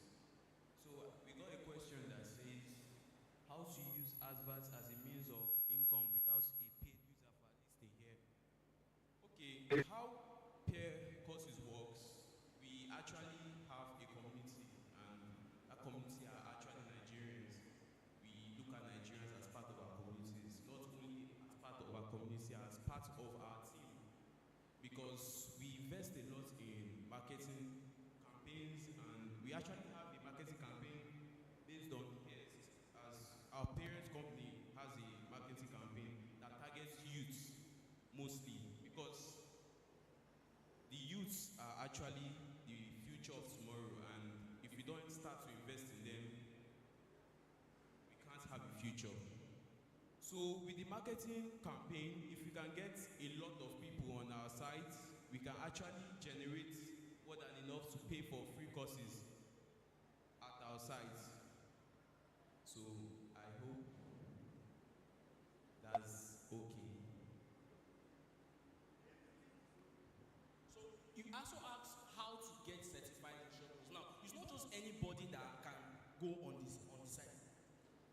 Anybody, most of them is by invitation. Because if you look at the courses on my site, I also forgot to mention, the site name is courses.peersoftwares.com.ng. It's a live site that's been on since September. So how we get instructors, that some of them is through invitation.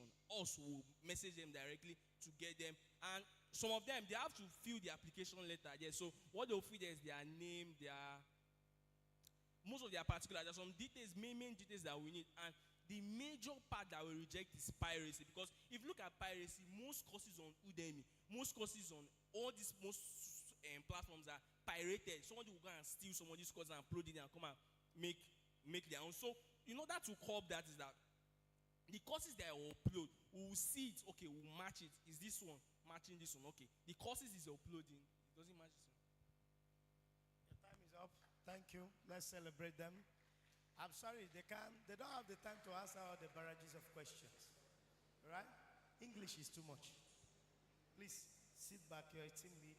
All right, let's clap for Team Peers.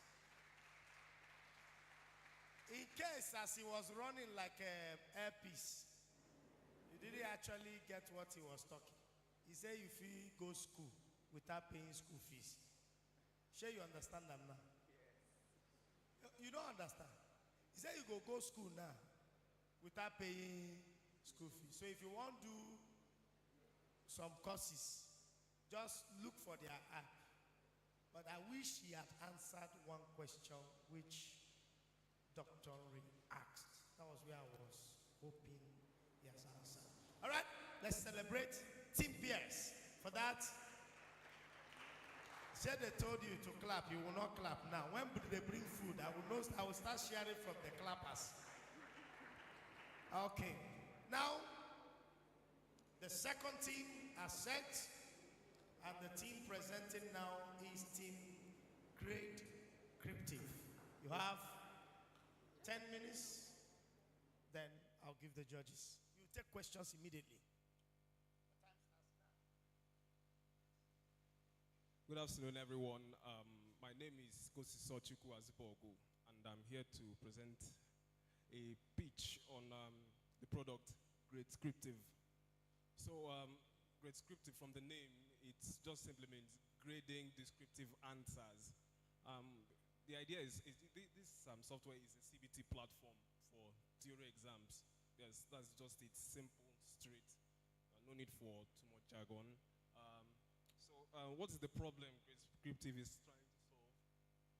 The problem is all those problems that come with manual evaluation. You know, the long and tiresome process that examiners go through when they are marking their answer sheets. It's usually tiresome, and you know, given the fact that it's tiresome, they can make mistakes. It's error-prone, a very error-prone process. And then on the side of students, that is in an academic setting, side of students, I have experienced this problem myself. The fact that you have to wait for so long to get results for an exam you took probably months back, it's kind of frustrating. It's quite frustrating because you don't even know your academic standing. You don't know, maybe should I sit up? Is there some work for me to do? Is there some courses that I still need to re-register or something like that? So this product is here to eliminate these problems. The problem of this tiresome process examiners have to face every time that exam period comes around, and then also the waiting process that students face. Okay, so at this moment, I would like to show just a small demo of the product. Yes, if you'll allow me. Okay.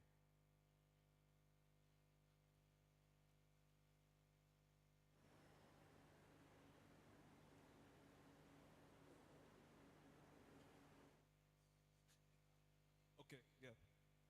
Thank you. Okay, so on your screen right now, you can see the product there. It's scanty, it has a scanty UI at the moment. It's just a prototype. We were mainly focused on trying to see if this thing actually works. We're trying to get it up and running as soon as possible, see how well this idea works.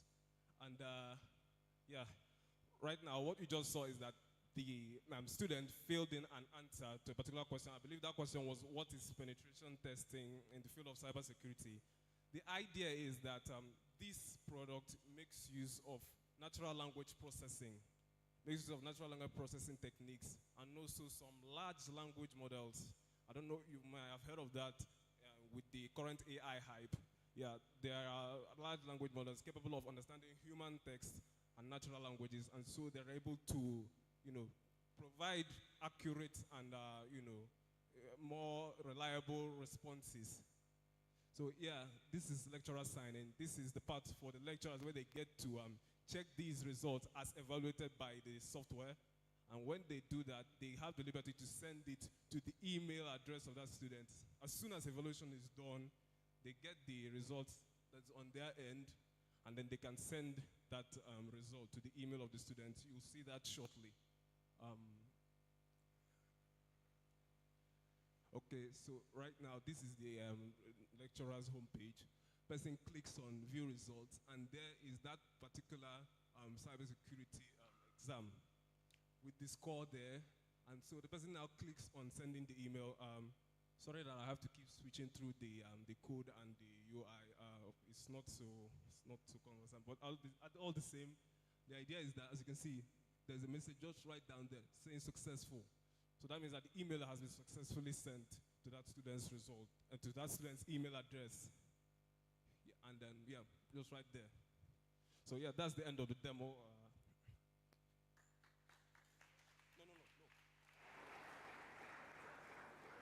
Okay, so moving on, market size. Yes, this product will be nothing if it doesn't have a market. Right now, from research we were able to do, we found out that there is, well, a pretty decent amount of people that can use this product at the moment. This product is something that obviously we need a good computer center, good computer lab in wherever it is being used, wherever it is being needed. Yes.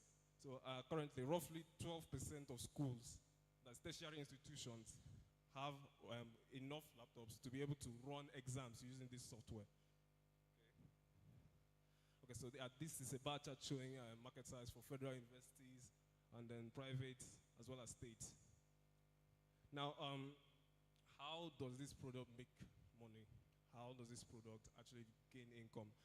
The idea is that for each submission made for an exam, that's when a candidate submits his answers, that is when the charges, that's how the charges will be calculated. That is, say, for example, if we were 30 candidates that took the exam, it will be calculated cost for one particular candidate times 30. So that's how the pricing is planned. Although we don't have actual figures yet, we are more focused on making the thing work and work right more than the money. Because if this is something that we use in high stakes exams, we should make sure that it works very well. Okay, so how does this thing really work? Under the hood, there are 3 particular criteria that is used to evaluate a student's answer, as if this answer is correct in the first place or not. There is semantic similarity, textual semantic similarity for full. What that means is basically how the underlying meaning of an answer in comparison to the underlying meaning of the lecturer's model answer.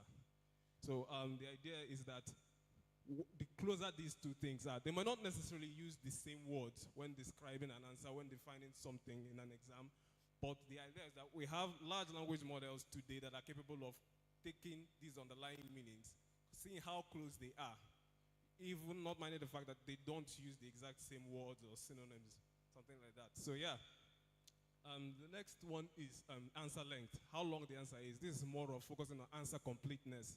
It's expected the longer your answer is, you probably know what you're talking about, and the more correct, the more you would have hit more points in your answer. Okay, so the next one will be, the next one is keyword or key phrase matching. That is, in some most technical fields, you will need to hit some particular keywords just to make sure that you know what you are talking about. You've come to class, and that's what keyword matching is all about. Marketing. How do we get people to know about this product? There are four particular strategies that I was able to outline. The first is exhibitions at tech events like this one. The next will be targeted content marketing. What that is what that means is just basically making content revolving around this product. Online articles, online blogs, getting people to know about this product, and then, also using SEOs, trying to make them more visible in search results using SEO. And then the third one is search engine marketing. This one is a bit similar with targeted content marketing. The difference here is that the search engine marketing uses paid ads, basically. That is what it involves. And then the last one, social media, obviously creating content on social media, particularly platforms like LinkedIn, where there are presence of more professionals than the others. Yeah. Please encourage him. Okay, judges, questions. Please, I hope you have a writing pen. You decided to walk alone. You're a Liverpool fan. All right, go ahead, sir.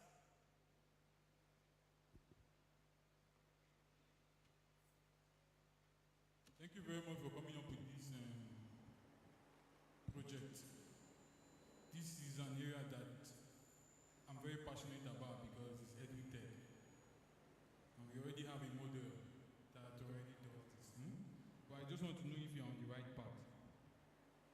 of all, did you put into consideration where this software can be accessed remotely? Because I heard you emphasize something like the schools must have laptops and there must be like a laboratory where. The second question is, what encryption method is implemented on this system for data security or privacy?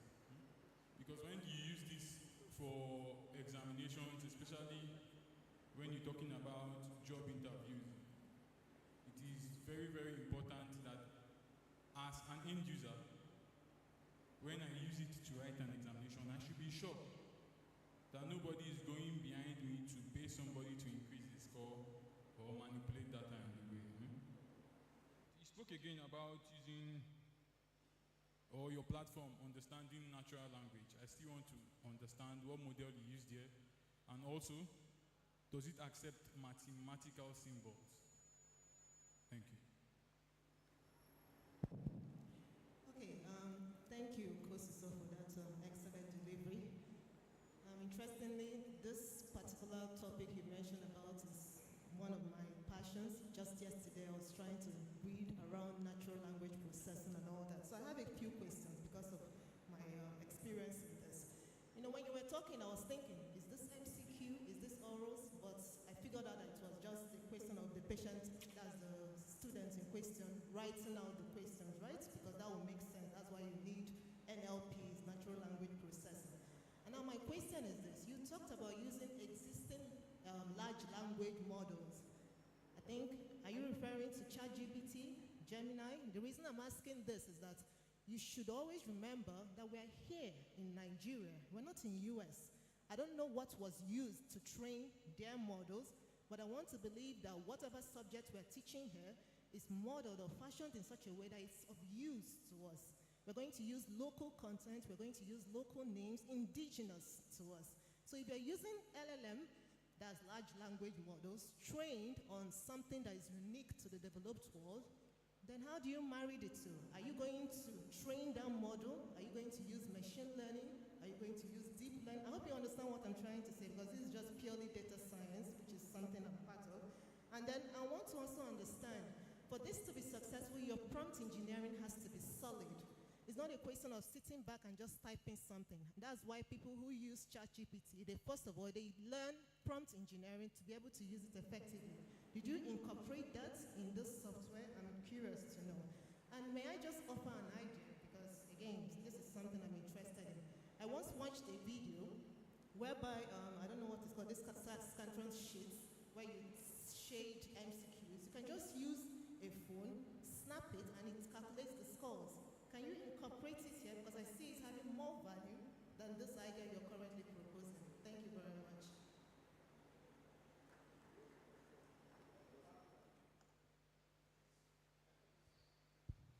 Most of the questions are suggestions. It's not all of them you answer. So answer the ones that need answer. So the ones can become feedback. 2 minutes. Okay, thank you all for those questions. The first question, remote access. People in, probably local areas, can they be able to use this product efficiently as someone, live and present, maybe in an exam center or computer center? Well, the truth about this is that, we're looking at an academic setting for the most part. We're looking at an academic setting.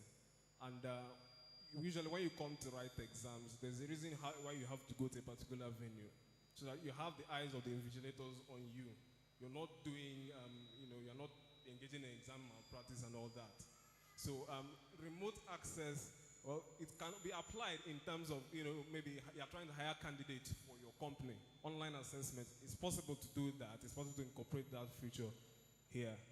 But at the moment, we've been focusing mainly on academics. I am a student, so I've been looking to solve my pain point.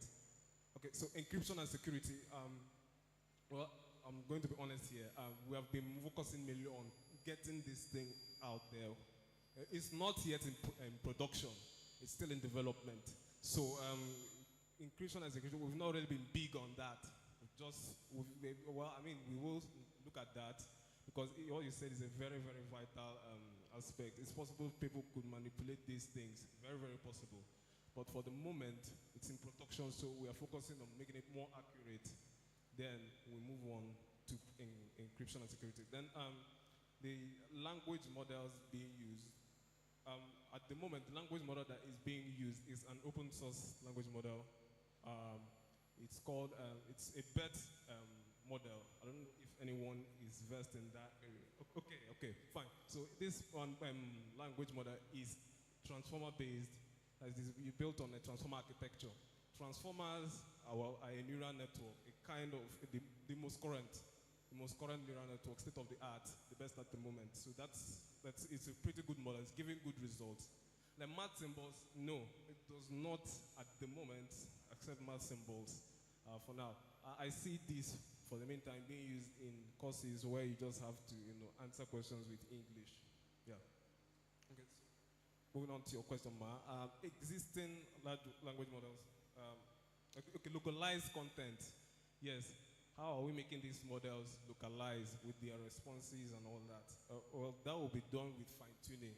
Fine-tuning these models with our own data to make sure that they can give responses that are related to maybe a particular subject and all that. And then prompt engineering, you talked about prompt engineering, that it has to be solid, of course. Prompt engineering is a really big field in tech ever since generative AI came out. So yeah, we will also consider that. Thank you. If you are not clapping for this young man, you are not doing well. Yeah, he's good. He's good. Okay?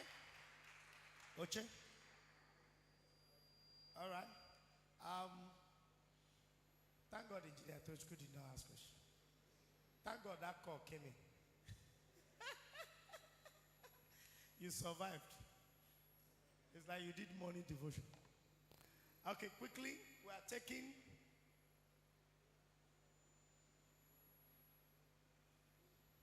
are taking the third presentation. Team Teaser. Are you not ready? The way you looked at your face.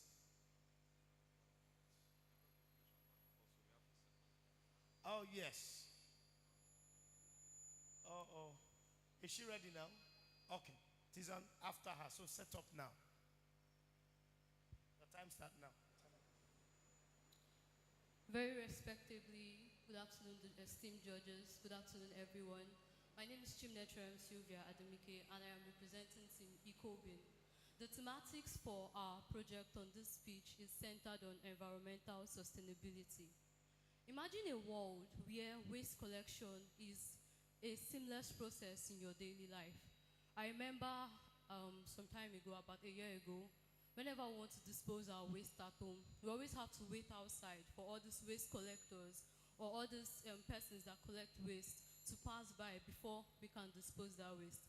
And most of the times, we end up not disposing that waste whenever we want to dispose it. And we mostly dispose it by weekends when we are probably at home and can easily see those waste collectors pass by because we all leave the house very early.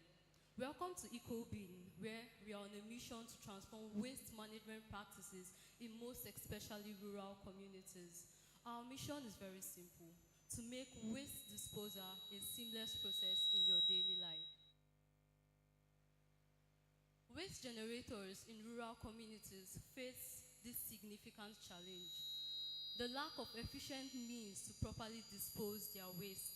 Now, this not only causes public and environmental health concerns, but they also create a hurdle for waste collectors who struggle to locate and service those in need. EcoBin is a waste management platform that connects waste generators to waste collectors through the use of a button on our platform. Our goal is to streamline the waste management practices in most especially rural communities, thereby saving you time, energy, and valuable resources while championing environmental practices. Now, the problem lies in the disconnect between waste generators and waste collectors. For waste collectors, they often operate blindly without visibility in specific areas of their need. With EcoBean, they help to get real-time insights to where their services are precisely needed, thereby eliminating random movements and inefficiencies. Now, on the part of waste generators, they lack a means of contacting these waste collectors, thereby relying on chance encounters with them. EcoBean offers a friendly platform whereby they get connected to waste collectors, thereby giving them a consistent waste disposal service. Now, with EcoBean, it makes waste management much more efficient and very soft. I'll be displaying a video demo to give a walkthrough on how EcoBean platform works for now.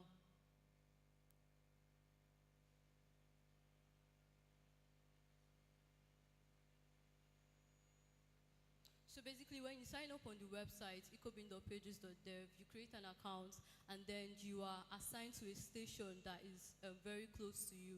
Now, when you're assigned to that station, you as a user, whenever you want to dispose your waste, what you need to do is you send a notification to that station that you are being assigned to, and that station in turn notifies a waste collector that is free at that moment, and your waste gets picked up.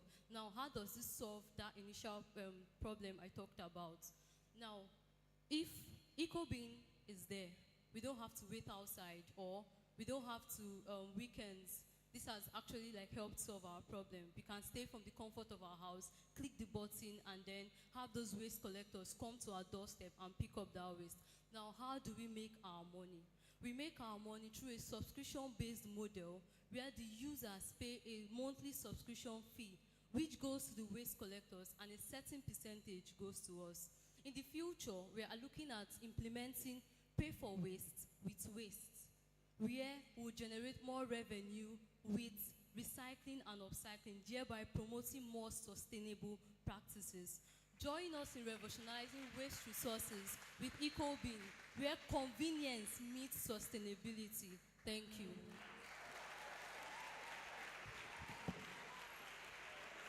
Why are you like this?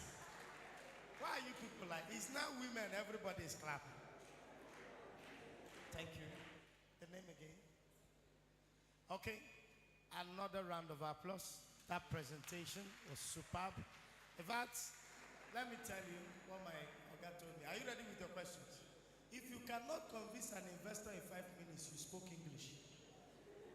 She just convinced us in 5 minutes. All right, judges, let's take questions. I hope you're ready to write. Why is your team members? Only you, Wakako. Okay. Mr. Toby? Thank you very much. Young lady for your presentation. I didn't get your name. I'm very, very passionate about female in tech because you don't find it every day. So you coming out to speak as impressively as this, if I were to be an investor, I just might have invested right now. This project is something that we've worked on already, and it's already with the state government as we speak. But now, when you spoke about paying for waste with waste, I'm not asking you a question, I'm just giving you a suggestion. This same service that you have provided could be done in such manner that we encourage people to stop this indecent disposal of waste all around the state, causing waste pollution up and down. People should package their waste and sort it in categories. Plastic bottles in a different bag, glass bottles in a different bag, then compost or perishable in a different bag. Then you work out a method of payment with your waste disposal, where when they come to a place to come and pick waste, they wait and tell them, this is how much we are going to pay you now for this plastic for this glass, for this whatever, so that in real time, while your business is moving or growing, your method of absorbing new clients to it will be maximized, because who doesn't want to dispose his waste and get paid for it? Because in some cases, if the compost that is going to be disposed will be charged 15 naira, they might have ended up gathering plastics and recyclable products that will even give them money. So they are throwing away what they think is refuse, but they are collecting money in some cases. I think it will help us sanitize and make Anambra one of the cleanest states if this idea comes to fruition. Congratulations. Okay. I want to see how it goes. And every Nigerian needs money now. Please, I'll be very brief, but this is the reason why females should go into tech. So, congratulations, excellent delivery, excellent, well done. Okay. Okay, congratulations. It's nice seeing that you are able to think this through. So, but I just have one question for you. How do you plan to onboard your stations? I'm trying to use your terms and make it secured. Do you have tick-off categories that these stations will have to meet so that your platform don't become an avenue for kidnappers and burglars who have access to indigenes and then have access to the addresses of their homes, because we're talking about data protection, right? So what are the categories you think you will consider while onboarding your stations? Thank you.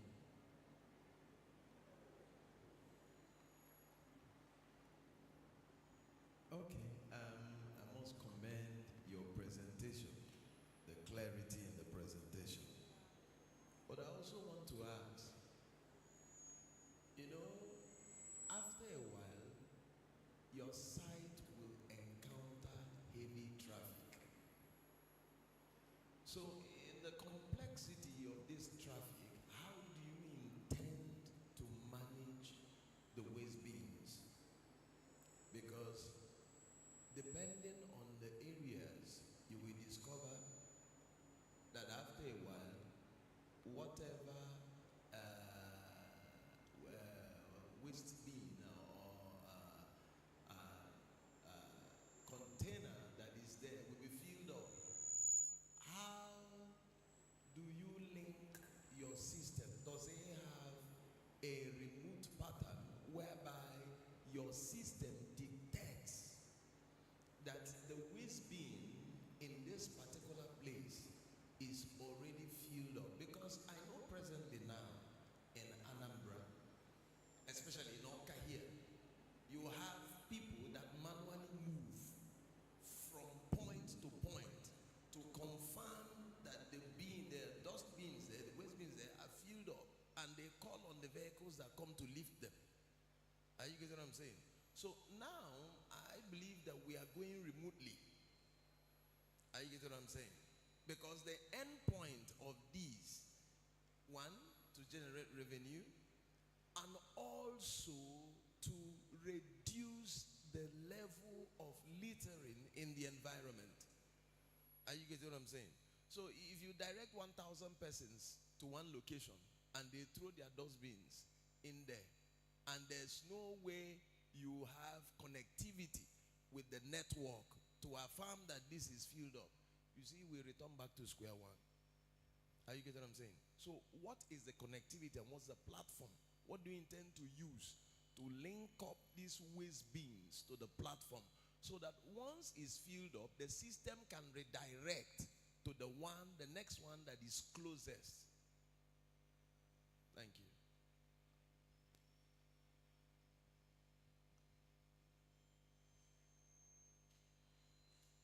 All right. To answer the first question, category into onboarding the stations and the waste collectors. So actually, there are actually three parts to EcoBin.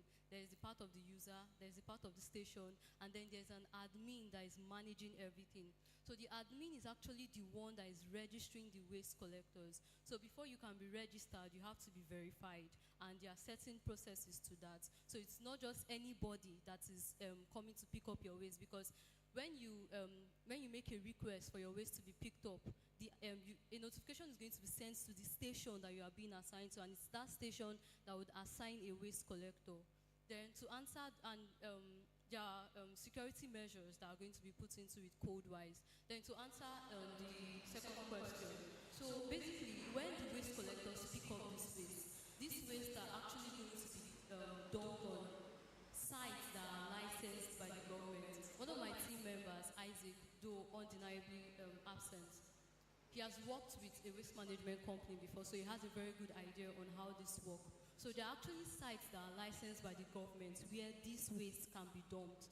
And also, there are also companies that are in need of all these recyclable items. So those actually go to them. Then for the part of the users, for us to know when they want to make a request, every user has the opportunity to make up to 4 requests in a month. It should be on that video demo. So when you want to dispose your waste in a month, you can make the first request, second request, third request, and the fourth one. Now, let's say you have an event or like a party or something, and you've used up your 4 requests in a month. You can make a special or custom request. You only just need to put the address, because it will not be the address that it's tied down when you are signing up that it will be going to. So I don't know if that answers your question, but. Thank you.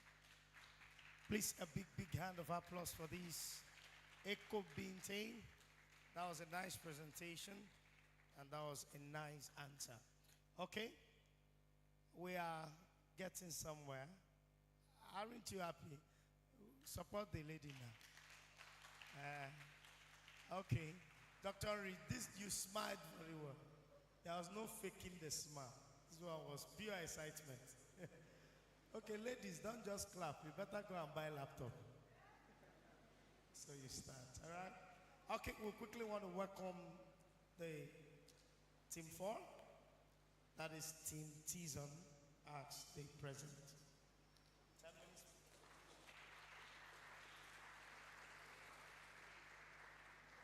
Good afternoon, everyone. My name is Maximilian Okwabo. I will be representing Team Tizon today. So, MedInfo Nigeria is our team's attempt at the healthcare solutions thematic area of the AOS coding challenge. So,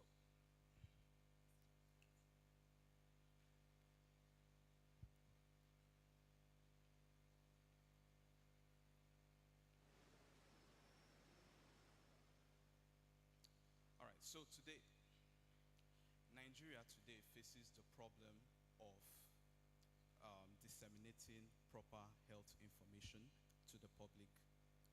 There is a lack of comprehensive resource for information on health and illnesses, which leads to problems like misconceptions, misinformation, and delayed treatment behaviors in the public. Traditional means of disseminating information to the public is also not thorough enough, as it is not able to reach remote areas. So that's where MedInfo comes in. Our main aim is to transform health awareness and provide information on illnesses, the cures, the symptoms, preventions and cures of illnesses to the public.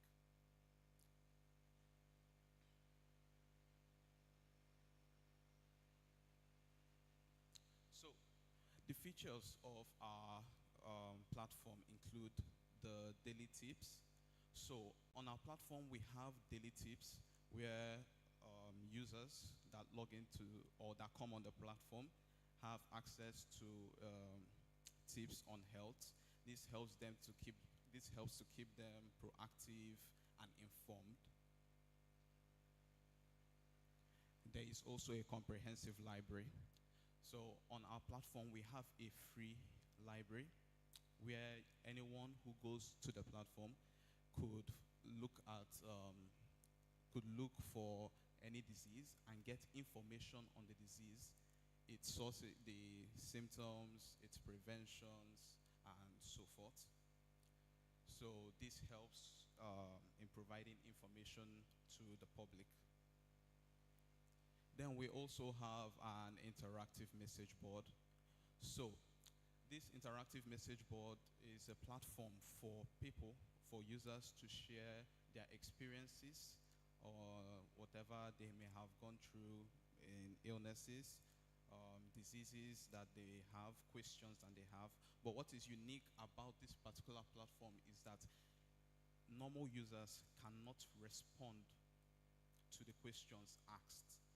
Everyone can ask a question, everyone can see the question asked and the response is given, but the responses given are made specifically by verified health professionals on our platform. So, what is the value that we bring to the Nigerian populace? First of all, we have comprehensive health information. You can see this through our library that provides tons of information on various diseases that are common to the Nigerian populace. Secondly, we empower people through knowledge. Knowledge is power. So when people, the knowledge of the things affecting them, their health and so forth, they are able to make proper decisions. We also provide transparency because all the information we provide is thoroughly vetted by health professionals. We have the interactive engagement that's in form of the message board where people can share their experiences and get feedback from verified medical practitioners.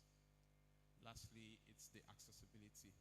The goal of this entire platform is to make sure that everyone has accessible means to information on health, diseases, illnesses, and so forth.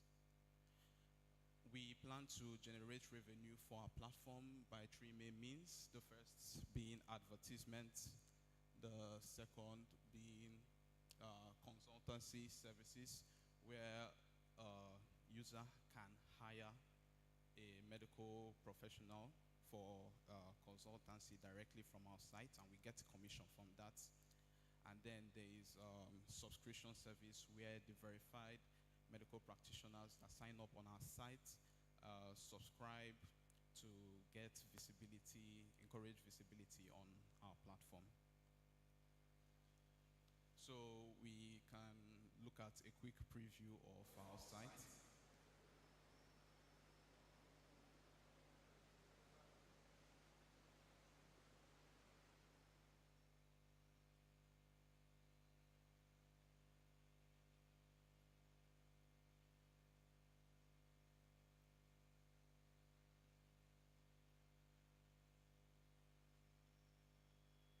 All right, it seems to not be working now.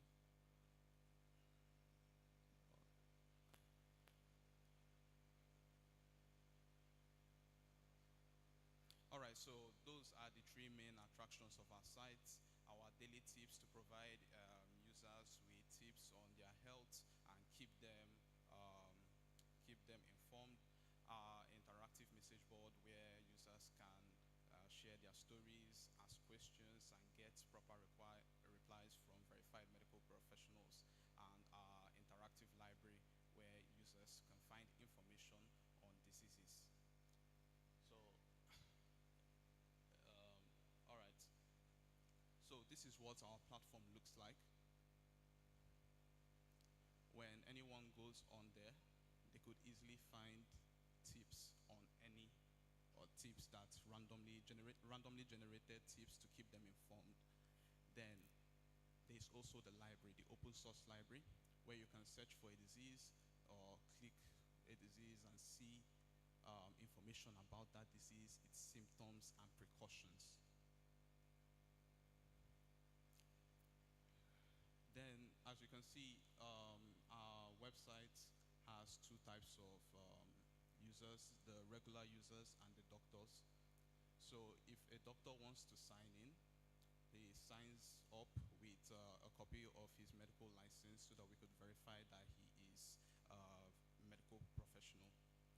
And then if you look at the community where people post or talk about their diseases, about their illnesses or any questions they have, you see that they can only be replied to by a verified health professional. So that sums up our pitch. If there are any questions, I would like to take that. Thank you. If we can take 2 questions from the judges.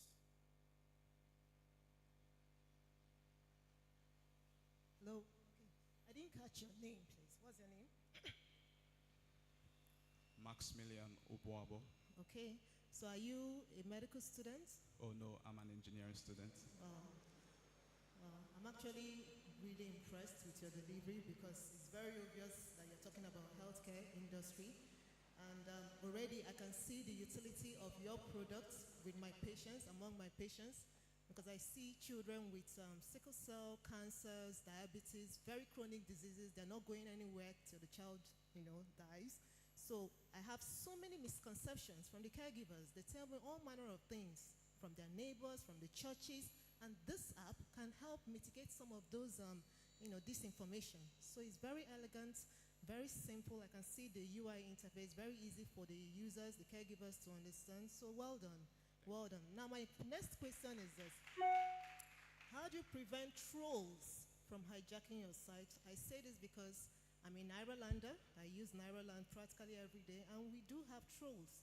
People that will just sign up for the sake of just saying absolute rubbish. So how do you prevent that from happening in your site? Because it's going to affect your site. How do you intend to prevent that from happening? And secondly, security. The users, would they be anonymized just like Nairaland? What about the doctors, the security as well? What are your plans, to protect user data, including that of the doctors? These are my concerns. Otherwise, well done. It's a very nice concept, okay? Okay, Maximilian, I want to commend you on the project you just put forward.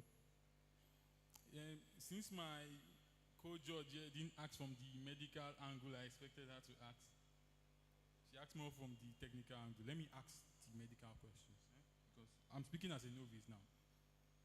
What are you doing differently from platforms like medinfo.co.uk and platforms like Cleveland, Mayo Clinic? What are you doing differently? Or is it just for people in Nigeria alone? Then, now let's talk about, I didn't hear you speak about a revenue model. Is it just open source, let everybody go on? Oh no, I said we have 3 revenue models. The first is subscription model where doctors can subscribe for enhanced visibility. Secondly, consultancy services where a user could hire a doctor directly from our website. And lastly, targeted ads. Okay. So the only question will be what makes you different from other platforms? Thank you.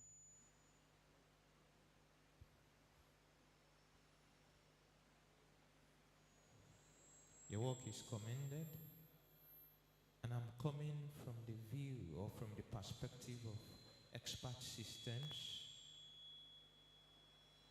Your work is an expert-based system, and I want to know the problem-solving strategy you employed in developing this app. Number 2, are you using a database or a knowledge base? How is the knowledge you gathered from the domain expert, which is the doctors, having multiple? I guess you have multiple experts. How is the knowledge engineered before you come into the development of this? Because in knowledge engineering, the knowledge you obtained or you collected has to be what? Codified. It has to be codified. And while you are codifying the knowledge, there are some encryption schemes that you needed to make, you needed to use rather. And the other one talks about the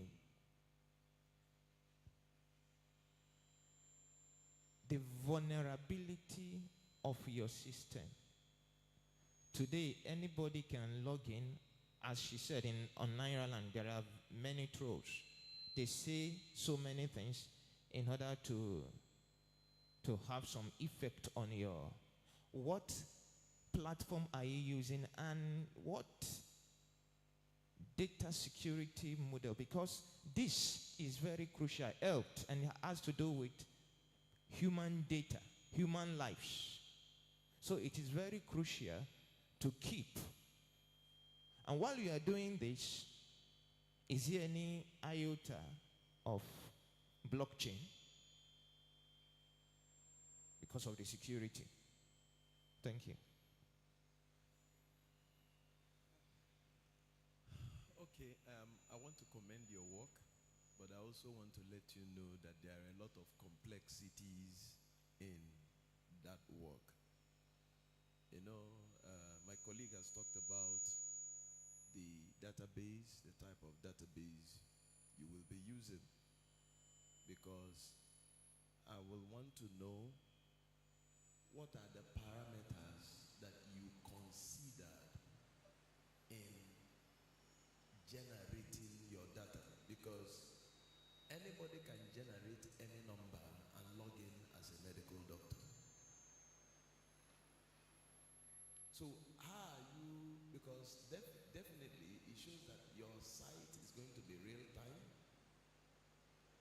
and it has to be synchronized with the database, if there is one, of the Medical Doctors Association, to know when a doctor is on suspension, is out, and cannot be and should not be registered on your platform. Are you getting what I'm saying? Yes, I am. So there should be a way you should have a way of authenticating the physicians, the doctors that are registering on that platform. And then how to be able to sieve. Now, I also want to ask, is there any way your site can also be synergized with similar platforms in order to access medical history? Are you getting what I'm saying? Yes, I am. Huh? Yes, I'm getting you. Thank you. All right. So I'll try to answer these questions as best I can. So currently, to prevent trolls from hijacking our sites, we have taken the basic steps, verifying proper emails. We also have admins that will be properly monitoring the communication channels. Then for security, we plan to display minimum information.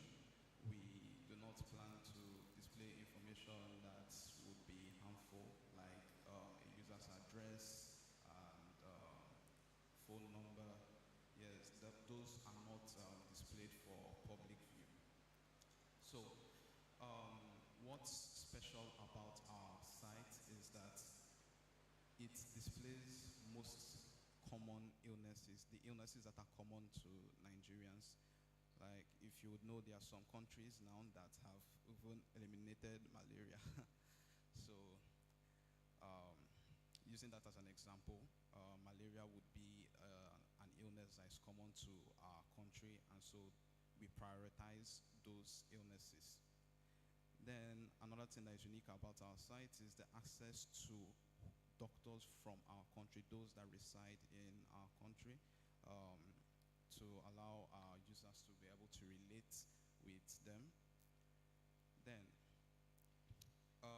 for our diseases, for our library, we employ the use of a custom database. We're making our own database where we collect our information.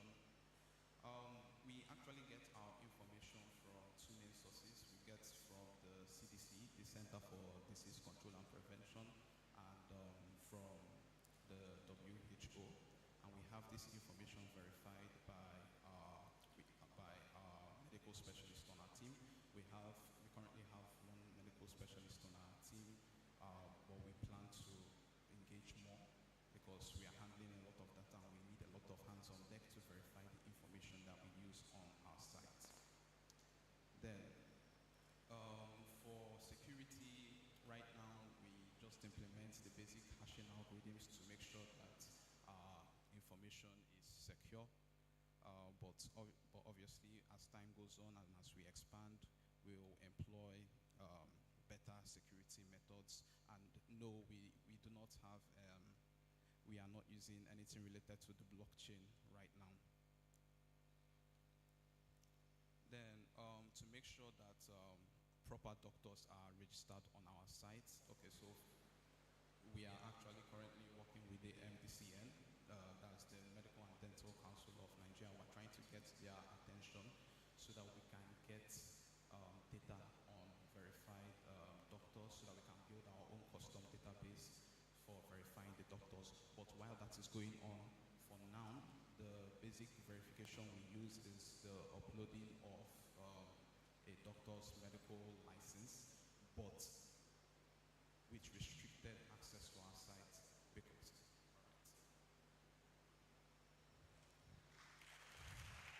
Okay. These guys are too intelligent. If we leave them here, they will keep us. Okay, we are at the last end of this preaching. So let's now receive the last competitor out of the 16, the 5 that made it to the finalists. Team Faraday.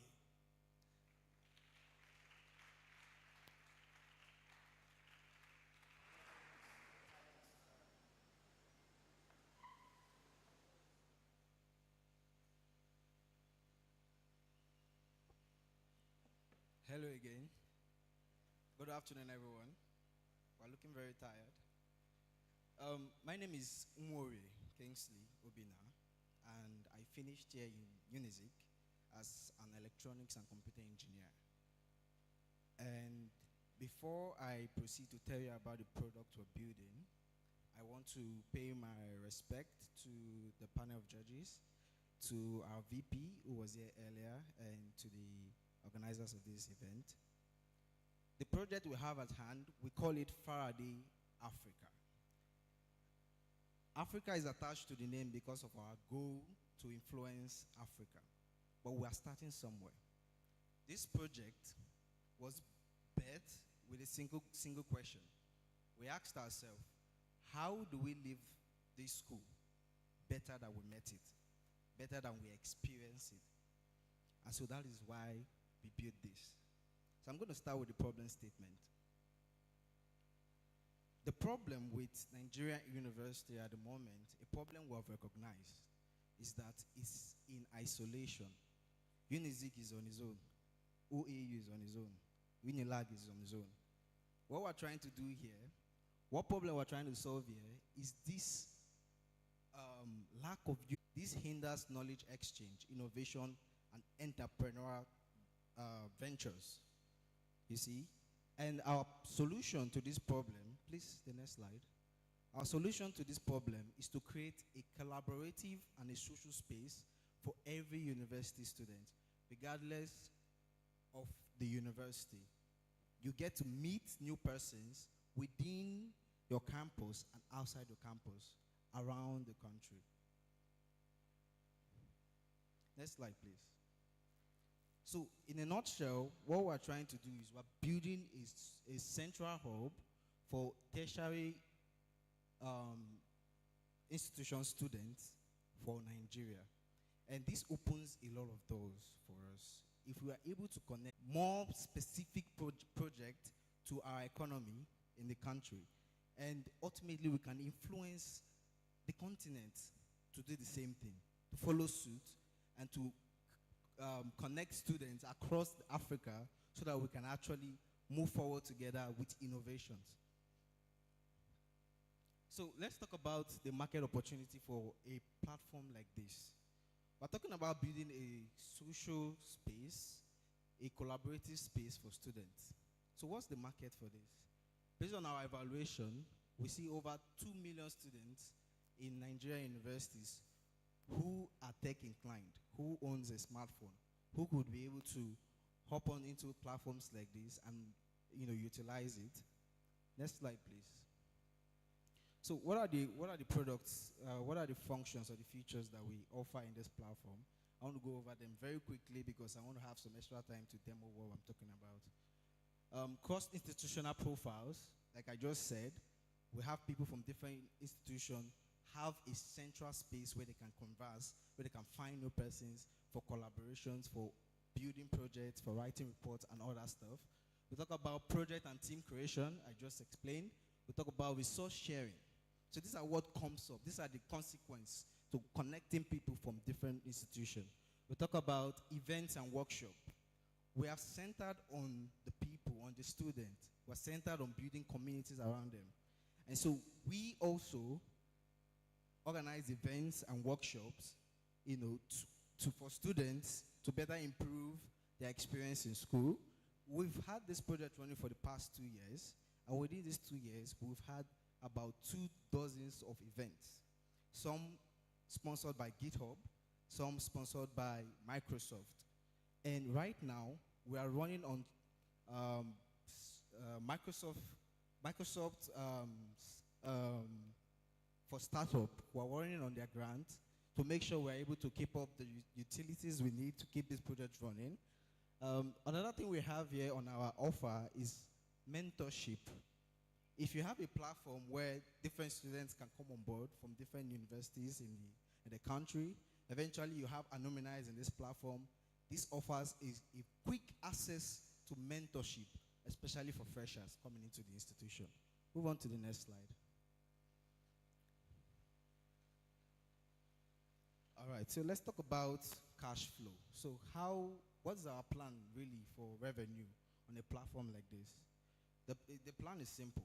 We're operating on the freemium, meaning that the platform is free for anyone to use.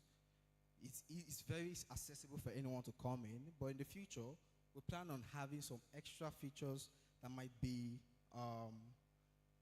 private, where you have to pay some sort of subscription to activate. The next plan on our list is partnership. We're looking out to partner with institutions in Nigeria, partner with tech firms, so that we can get resources to bring more events and workshops to the students in Nigeria. And finally, we have targeted advertisement. Since we have a platform that basically does this, and we want to be able to give unique experiences in terms of how we bring ads to these people. Please, the next slide. So let's talk about traction and validation. So we've been running for 2 years, like I said, and within this time, we've had over 300 persons using this platform. How we're starting, I've just explained to you why we started and what exactly our goal is. But how we are starting it is by giving them a platform where you can bring a question and have students from different institutions provide solution to that question, share their ideas on that question or that inquiry that you might have. How we like to explain this to tech-inclined people is to say, hey, this is Stack Overflow for students. We're creating a collaborative space where you can present an idea, a question, and get input from different persons on different disciplines across different universities in Nigeria. That's how we're starting. But our goal is guiding us and leading us, and based on that goal, we'll be able to add new features to promote that goal that we have in mind to reach our vision. So moving on to the next slide. Okay, talking about the traction, we have currently over 300 students using this platform daily, and we also have 72 reported successful finding solutions, 72 reported successful rates in terms of how people get solutions to problems they present on the platform. And finally, we talk about partnership we've been able to secure in the past 2 years. Please, the next slide. So I want to talk about the team that is working on this project. What better set of people to work on a solution for students, except students themselves? So we have currently 10 persons actively working on this project. We have a very inclusive and diverse team with students across different universities in Nigeria. We have, that's myself as the project manager. We have our tech lead. I'm not here alone. I have Chinaza and I have Nehemiah with me, and we're currently working on this project together. And we're all students of, 3 of us here are students of Unizik. That's why we're able to be here presently, physically. Please, next slide. So this is the rest of our team. Moving on. So talk about our plan from here. What's the next thing we want to do? Currently, we have a web app. So it's we decided to start at a web app because it's something that anyone can access. Whether you have a tablet, or you have a laptop, or you have a phone, you can access this. But from here on, what we want to do is to be able to have a native app. That's our most logical next step. And then we want to also bring this in front of people. We want to be able to push this. We want to be able to market this more and across these people, this targeted audience I have just described. So it's simple. Our vision here is to become the leading social space, social platform for Nigerian university students, so that we can empower students to collaborate, innovate, and shape the future of Nigeria. So I want to end this whole presentation by saying this, that the future of every nation is the youth. If you want to have a look at what the future have in store for a nation, take a look at the youth and where they are going. So that is why we cannot just fold our hands and watch, but rather we need to take steps to make sure we are encouraging the right kinds of attitude, the right kinds of values in this youth. And this is a platform that helps us to achieve that. So here's a quick demo. We're looking right now at a particular question asked by Sandra Odai. And we're looking at the response under this particular question. You can see some students has interacted with this question by providing a solution that she found helpful. Let's explore another question. So here's the question feed with different questions from different persons. Here's another question from a student called Nelson. And you can see that there's an interaction on it, and he has found a solution to his question. So you can notice that this is highlighted green. That is a feature where once you ask, the person who asked a question, the author of the question, once you find a response most relevant, you can mark it as a solution. And what happens is, if someone else have similar questions and they open that particular question, they find the most relevant answer to the top.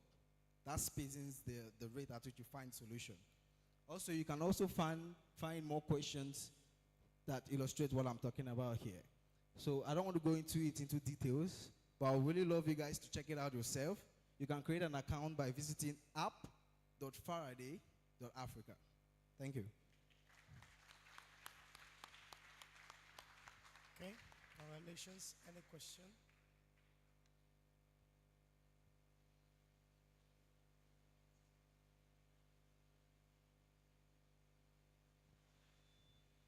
Okay,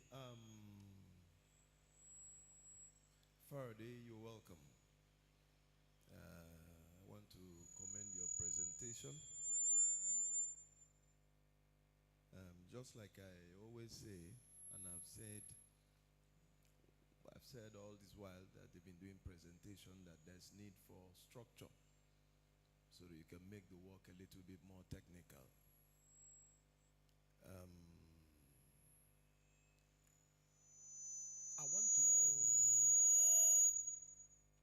I want to also know the content of this side, because you know that what you are trying to do now is going to have a very big traffic. Are you getting what I'm saying? It's going to have massive traffic. So is this work sustainable? Because that's where the problem is. So that you don't disappear when the people need you most. The site has disappeared, is hanging. How sustainable is the work? Thank you. My question is in 2 parts. what is the uniqueness of this, considering Stack Overflow, considering some Naira land? What is that uniqueness that you have really brought into this? Number two is when you post a question, am I correct?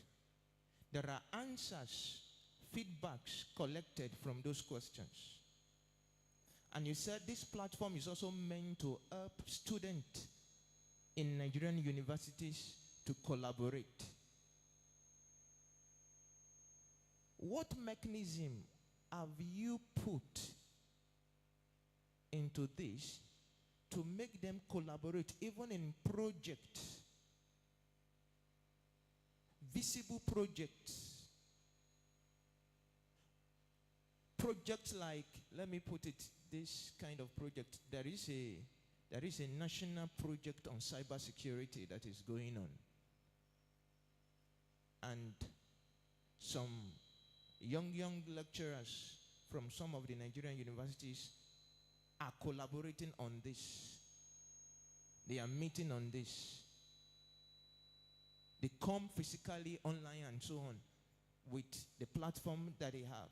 Not visible outside, not visible to many other people. So how do they collaborate when they have like a grant work to do, considering their level of interaction with each other? Thank you.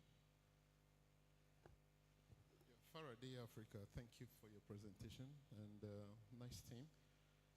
I just want to ask, what is your visibility projection plan? Seeing that the platform you've put out depends so much on people knowing that this is out there and getting to use it.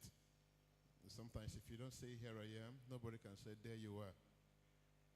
Right? So what is the visibility projection plan for this project? Because I hear you say you've done this for 2 years, right? So, and you have 300 now. Poor. Good. So how do you want to project your visibility so that others can know that you are around and you're providing these services to them? Thank you. Okay, thank you very much for that presentation. I can also see my gender, so that's a good thing. But I have a few questions. You know, in addition to what the judges have said, my fellow judges, you actually addressed some of them, but I have a few questions. You know, when you were talking, all I thought about was this is basically Naira land for students. That was all I thought about. So my question to you is this: how do you intend to address ethnicity / religion / you know where I'm going to? Because again, I use Naira land and I see these things happening all the time. What prevents a potential, terrorist from going to your platform to recruit students? How do you know that the students there are actually students? What prevents a cultist from going there just for the sole purposes of getting members? What is your security proposal like? So these are the things that you must pay attention to, because it's a hot spot for anybody to go and recruit people to do whatever intentions that they have. I mean, you have good intentions, but believe you me, people can use it for negative purposes. What do you intend to do to combat that? Thank you. Faraday, thank you very much for this presentation. I know a couple of you on that. I've seen a couple of those faces before, but I don't know where. I want to ask this question. First of all, somewhere in the course of your presentation, I saw 800,000 USD there. I want to ask a question as a developer, because so far I've been asking questions to people that I'm asking business inclined questions. I'm just asking to the business aspect. Now, I wish this presentation that was held today was for people that are writing code, the developers themselves. That's when I can ask the much more technical questions. But first of all, is this presentation a precede? If it's not a precede, is it that you're trying to convince us to contribute an investment into this project? And if that's not the case, how much have you raised in these 2 years so far? that you run. I'm very, very interested. Okay, good evening, everyone. My name is Nehemiah Mikachuku Emmanuel. I am a backend engineer and the project lead for Faraday. Starting with your question, Mrs. As regards how we aim to address ethnicity and diversity basically on the platform. When we started out Project Faraday, as Faraday currently existing, and when you talk about differentiation from other platforms serve a general market. The general market is people, students alike, government workers alike. What we are looking to build is for students, and our ultimate goal is to be a student companion. So it's something that you come into campus with and then you finish with. It's something you come to start, you find inspiration, and then you succeed. So drawing from the mission of Microsoft, what we are looking at doing is empowering every student in tertiary institution to succeed. So the diverse ways we aim to do that is one, through Faraday. So coming back to your question, when we looked at the fact that we did not have enough data in the Nigerian sphere as regards the kind of students we currently have, Diverse is used by three other companies in production because we saw a need that was not, we saw a problem that was already there and nobody was solving. So first, we did not have an index of tertiary institutions. There's no single platform in the Nigerian space that lists all Nigerian tertiary institutions. You cannot put a claim to say we have this number of institutions. Even the NUC actually doesn't have that figure. They give an estimated figure. We came to see that when it comes to data collection, NUC doesn't even have the number of students we have in Nigeria. They give estimates. We have 2+ million students as of 2017, 1.7+ million students. So Faraday aims to solve that problem. When you are signing up to Faraday, you have to actually go through a process where you select your country, your tertiary institution, and then your faculty, and then your department, and then your level. And we had to source that information for every 367 tertiary institutions we have in Nigeria, from universities to polytechnics to colleges to monotechnics, all of that information. So we took time to design this, we took time to build this, and we released mostly at the end of last year. So you can see that from last year to this point, we have 300 students who are currently using Faraday. We created a beta for people to use, and then we had people waiting. So when we released to this around close to 200 people who were using Faraday. And since then, we've spent time not trying to actually, but refining the platform. We know we are still at MVP. This is not the finished product yet. And from what my colleague discussed, this is not the finished model. So coming to the question he asked as to how does this enable collaboration? Currently, at the point, asking and answering questions is just one way that we are looking to solve the problem of helping students to succeed. So we are looking at, we have features in the work. We have features like Bubble, which is the project collaboration feature you're talking about that enables students from tertiary institutions globally to sign up, meet another person, hey, I have this idea, I want to do this, and then work on that. So these is the ways we've looked at actually having to solve problems. And then coming to the first question he asked as regards how we deliver content and how we do scalability. I have been a back-end engineer for about 3 years. So I have worked in companies that require voluminous amount of data per second. So when designing Faraday or when building Faraday, I had that into factor. I can say, standing right here, that if we have all of a sudden all students from 4 tertiary institutions sign up to Faraday currently to handle like 10,000 concurrent requests, we can currently handle that. So from ground one, Faraday was designed for stability, right from the building blocks. So whether it's implementing caching or using microservices or using CDNs, it was designed to be able to handle that number of students. I believe my colleague have answered the majority of the questions. I just want to reiterate that I said 2 years ago, and the reason I said that is at first, we were just a community housed on Telegram. This product I just demoed here for you went into beta August last year. And we took it out of beta around November. So we're talking about this growth between that time and right now. Hello, sir. Did I answer your question? Do I repeat? Okay. So you said having to run a project for 2 years and having that number is poor. So I'm referring to Faraday Africa as the community itself, because at first we started as just a community housed on Telegram. But this product I just demoed,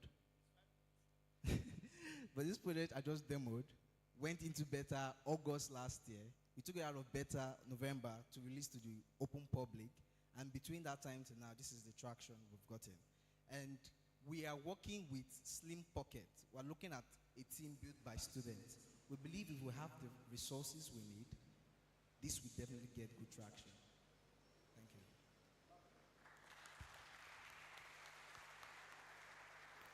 It's okay. Obi, forgive him if he didn't answer your question. What you are interested in is $800. All right, please, can you celebrate this young man? Really. Presidential handshake. Well done. Well done. Email of Mama. Inanuku Ibumba. Dr. Ree. Doctor, you are not seeing what I'm doing on your behalf. That's the lady among them, right? Okay, thank you so much. Awesome presentations, awesome time. It has been engaging since 11 o'clock, and we are here to, all right, so that you know that, look at all the people in the panel. There is no Mahmoud among them. So this is what is going to happen. We'll allow the judges compile their results, and they are going to call the winners for us. Is that okay? Okay, meanwhile, let's celebrate them again and again. Please, this is the time your leg needs to be shaking. So, want to know of all the people who have speeched us. Now, let's look at the business aspect. I want to ask the audience, if you have 10 million naira, whose company will you want to invest? If you want to talk, just raise your hand. I'll bring. You will tell me why, because you will have 10 million now on blue laptop. So let's use that while the judges are working.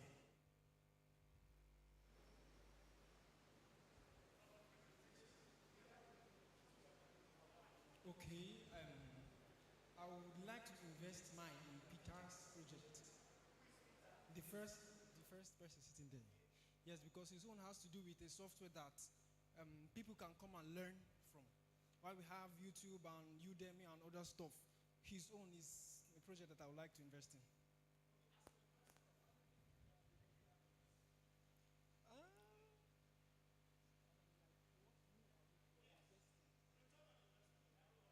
I'm not really sure. You will soon go broke. How can you be putting money where you are not sure? Okay, register under Mr. Dr. Okay, so okay. But the way you're crossing leg like VC. Okay, I think I'll invest in the one that is going for education because it looks easily achieved. Every other pitch has so many technicalities attached to it. For EcoBean and every other. The young man in blue, that is going for examination and when the time comes. How much do you think that is application can give you I think 4 million can do something for him. Let me ask you. What's your name? The man in blue. Eh? That's Team Great Cryptive. If they give you 4 million now, as in I write check 4 million from this man, give you, can he scale your app? Eh? Now in 3 years, what can that 4 million produce?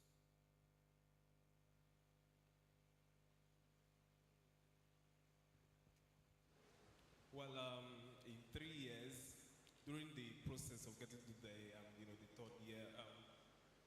What we would look at is finding a way on how we can get models, because this thing is Great Scriptures is really big on models. Your English too long. Somebody bring money, give you. You are still telling me process. Okay. Let's hear the journalist. You see, people are ready to bring money. Raise your hand without money.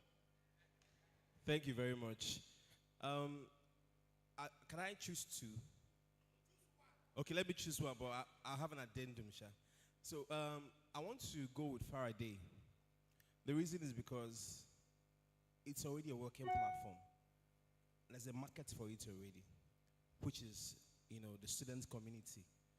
With that, the traffic is going to be crazy, and it's already working. So it's not like it's going to try, or it's a model that is one to try that. It's a model that's already operational. All we have to do is to find ways to market it to the students and generate the traffic that we need.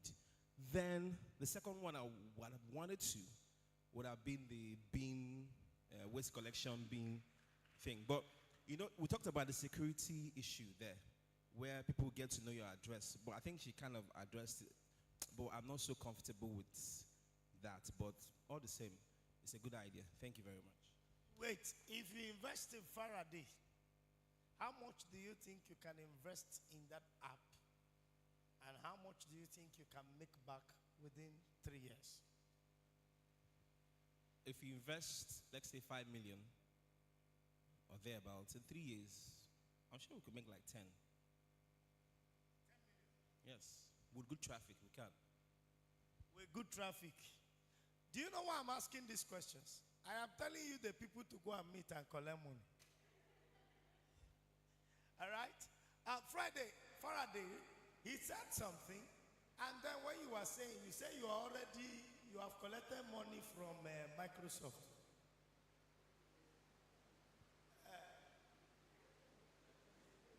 I only said GitHub sponsored an event that we hosted for students. And then we are running on, you want to speak? Okay, let's go. I didn't ask him. Okay, so what I said we are getting from Microsoft for startup is that they gave us free credit on Azure. For the few months we've run, we've used close to $5,000, which we cannot afford from our pocket. All of this infrastructure, we built them, and we're using Azure to run everything. So like now you have in monetary terms, what you cannot afford, all of you put together. $5,000. Okay, so we're getting somewhere. Now, he's not just come here and speak English. Let the audience tell you if your business is bankable. That's what we're doing. The way you're raising hand, do you have a plot of land to sell? Okay.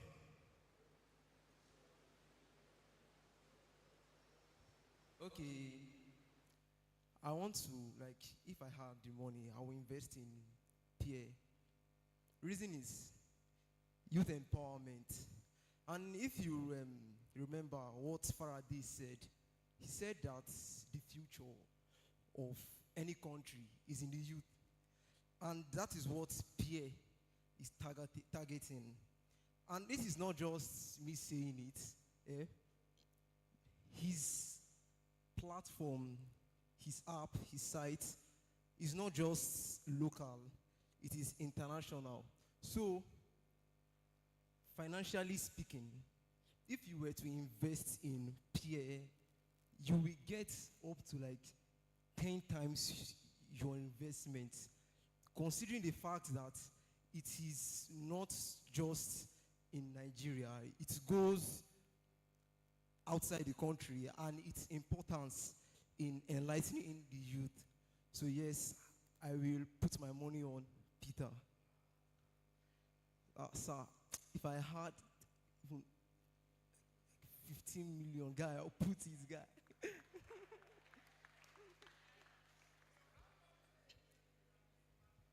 In 3 years, with 15 million, 50 million plus. Because, sirs, let me tell you why. Let me tell you why. There's something about money. There's something about money. It's the bigger the money, the bigger the outcome. See, yes, it is not geometrical, it's exponential. And that's how money works. If you put it little will get. Is that right? Some of you need to go to financial management school. You think it's to open mouth and talk money. There are many factors you have. But please, if you're the one who forgot this, you'll quickly remember. Okay, lady, the way you cross leg, ego. So who are you giving money? When asked if I want to invest, I'm going to go for the health guy. Yes, because health is wealth. And recently I have encountered an issue concerning my health, which I'm not order occupied to go to the hospital. Now I can now stay at my comfort of my home, do my research, the symptoms, and the processes involved in taking the necessary steps to curb and then be able to move to the hospital. So I will invest in his home if I'm asked. Everybody, wait a minute. Everybody clap for yourself. What I just simply did here now is to show you that none of them was talking nonsense. Is that correct? Everybody made their own choice as to the area of investment. Now, this is my encouragement. If you think if you have had money, you would have invested in any of this development, one thing is paramount. You may not have money. Meet any of them, ask, how can I partner with you to make this vision a reality? Your name may be the unsung hero that made this thing to see the light of the day. So, not just, if it's in spirit that if I had this money, I would have given them. Then find what you have that can give them, that will make this thing not just to end as a pitch, but will I think that makes sense. All right, our judges are set. So let's hand over Honorable Tochukwu.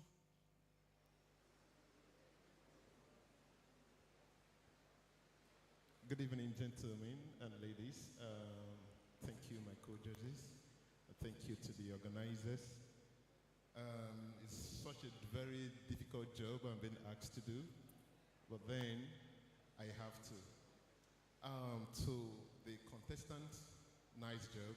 Let's put our hands once again for them.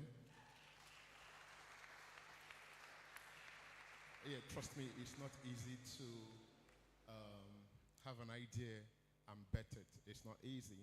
So many men, part of the reasons why they say the grave is one of the richest places on earth is so many people have their dreams and they couldn't bet it and they died with it. So kudos to you guys. Your dreams are alive and it will keep pushing.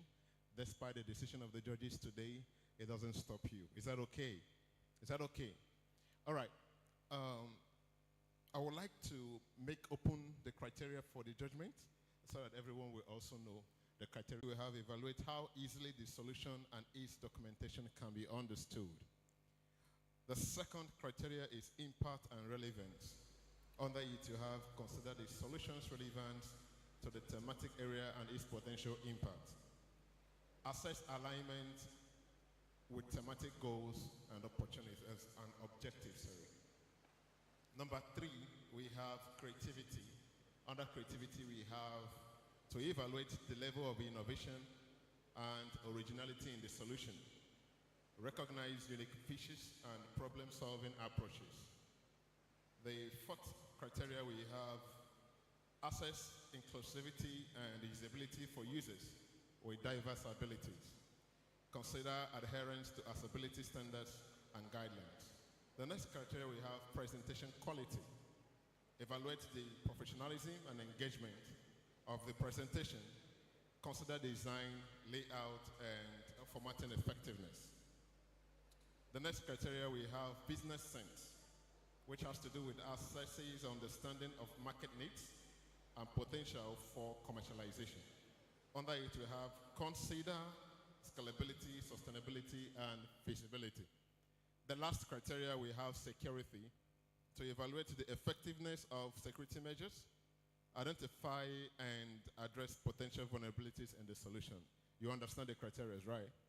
Okay, so having done that, we move to the summary of the results.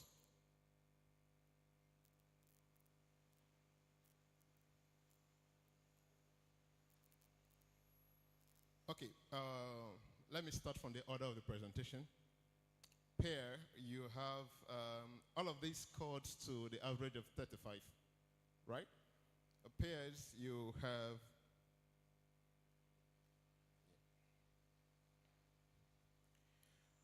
you have a total of 18.8 over 35. Put your hands together for him.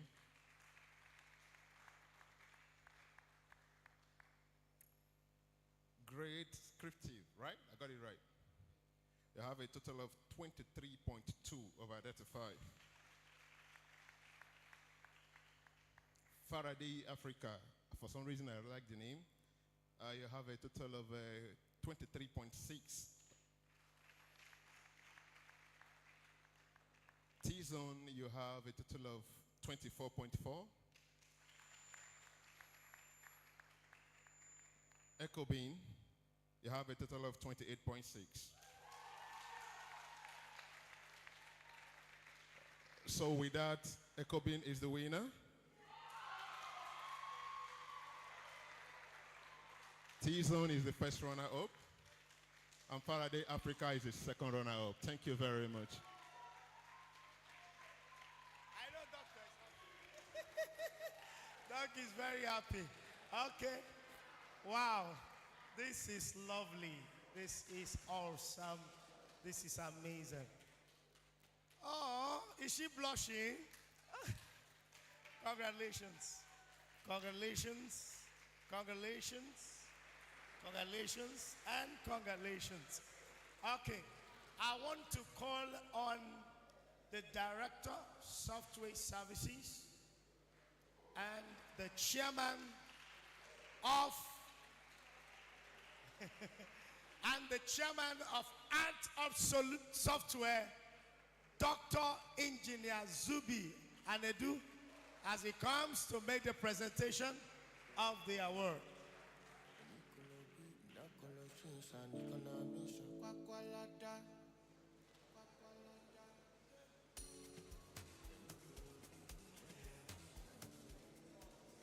Okay, sir.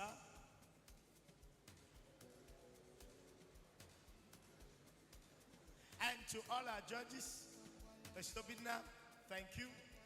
Dr. Ri, thank you. Honorable Tobechku, thank you. Dr. Nili, thank you. Thank you so much. You did justice. Congratulations once again. Let me first of all thank all of you. Congratulations. Are you crying?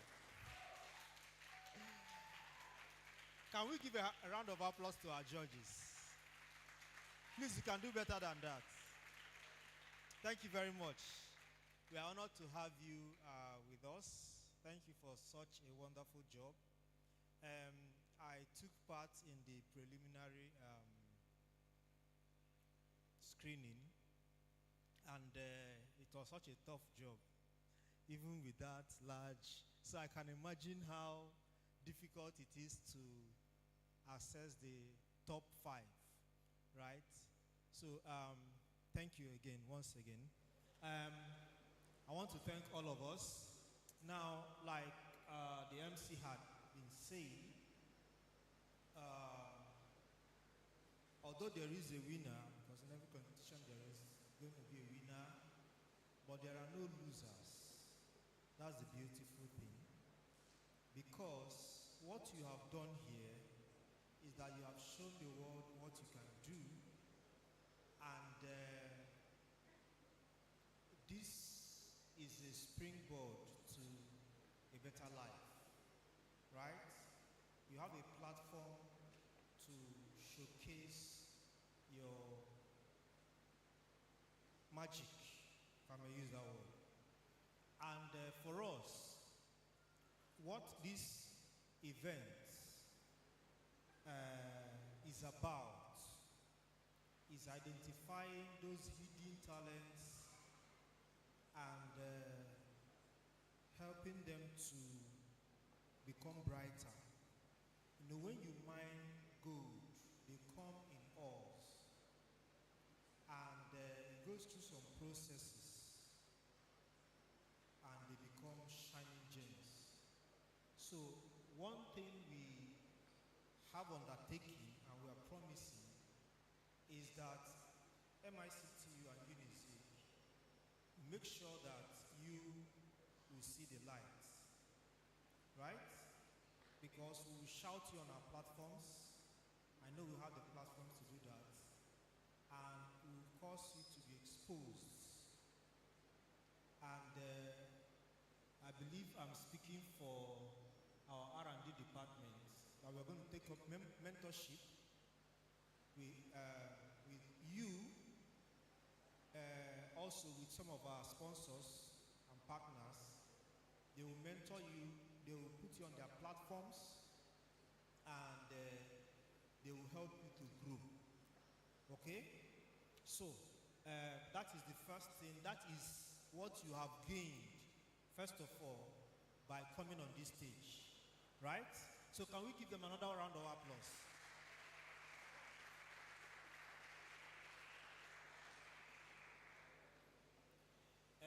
I would like to make a little apology because we had a little mishap. So I will not be presenting your gifts here, right? So, but just for the sake of pictures, I'll just give you a file. But later I would arrange for your picture or your gifts to come. Are you following? Yes, we had a little last minute will I call it an accident or whatever, so that they couldn't arrive as we expected. So, calling on the second runner-up,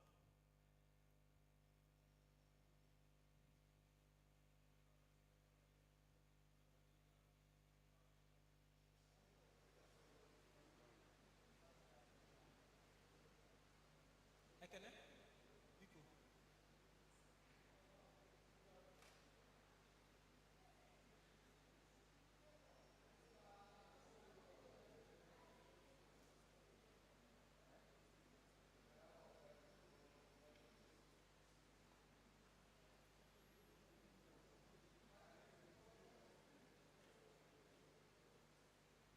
By the way, this is our head of R&D, research and development. So in the coming weeks and months, we'll be working closely with him to, just one or two things here and there to unlock your full potentials, right? So, second runner-up, Faraday, Africa.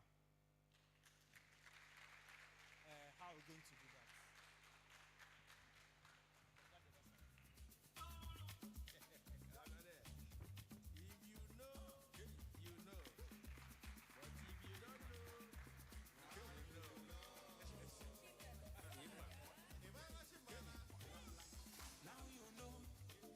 First runner-up, Team Tizon.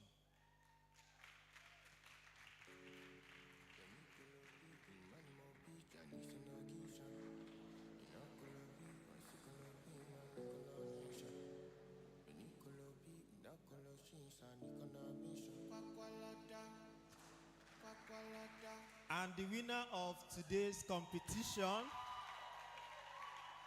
I think there is a okay, no, I won't say because they are impartial panel of judges. But how come it's the only lady in the house that is? I'm getting jealous. Only one lady in the judge, and the only lady in the is the winner.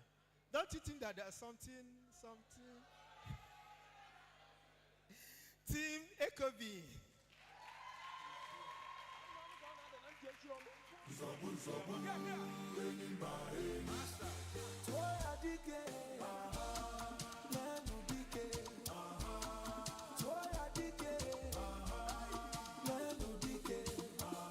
Congratulations. We still have your details, so we are going to be engaging you in the coming weeks and months you're going to be hearing from us. We also, yes, you saw VC this morning, and it's unfortunate he's not here to give you presidential handshake. But we arranged for you to, some of you are still in Unizik, so one of the days we're going to go to him and you get your presidential handshake, right? Okay. All right. MC, please. All right, let's give them a big hand as they return back to their seats. Thank you. Wonderful presentations. Sorry, MC, pardon me. Let me take over now. Okay, so we will have a photo session. It will go like this. All of the contestants with the judges, right? Then after that, the three of you who seems to be sitting together with the judges, then finally with you with the judges. Then all those putting on AOS polo,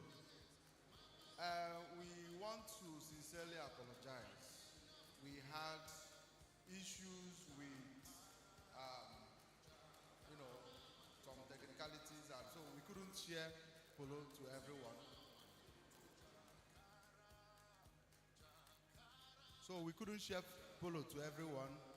But we assure you that by version 2, it will get better. Then, so you have to sit tight while we close, then we take this photo session. The red carpet is outside. If you want to take your pictures, you take. When we are done, if you want to also take your pictures here, you take. Now my closing remarks. So, good evening, everyone. It has been a pleasure to have you all here today. And this is Art of Software version 1. We thank God for making it a success today. We have come to the end of this program. Special thanks to the Vice Chancellor, who has been supporting the Directorate of ICT Software. We appreciate him so much. We thank the keynote speaker, who, despite having his tight schedule, still agreed to quickly come, present, stayed a little, and flew back to Abuja. I'm sure he should be in Abuja right now. He came in this morning and he's back to Abuja again. We want to appreciate other speakers. For some reasons, for those who could not make it here physical, presented online, we want to appreciate them. We also want to sincerely appreciate the judges and the panelists. The judges, you did wonderfully well. There was tension. But wasn't the tension we had last year's February? It wasn't that kind of tension. It was a good tension, And I can see that Ekobin was blushing when she was called. So, we want to sincerely appreciate you all, and we also say that we will have your doors open for us. We will keep coming, knocking, and coming to you in more maybe super capacities to play for us. So Art of Software has come to stay, and we will aggregate all the papers, all the presentations. It will be published on the website. For those who don't know, our website is aos.ng. Most of this thing is being funded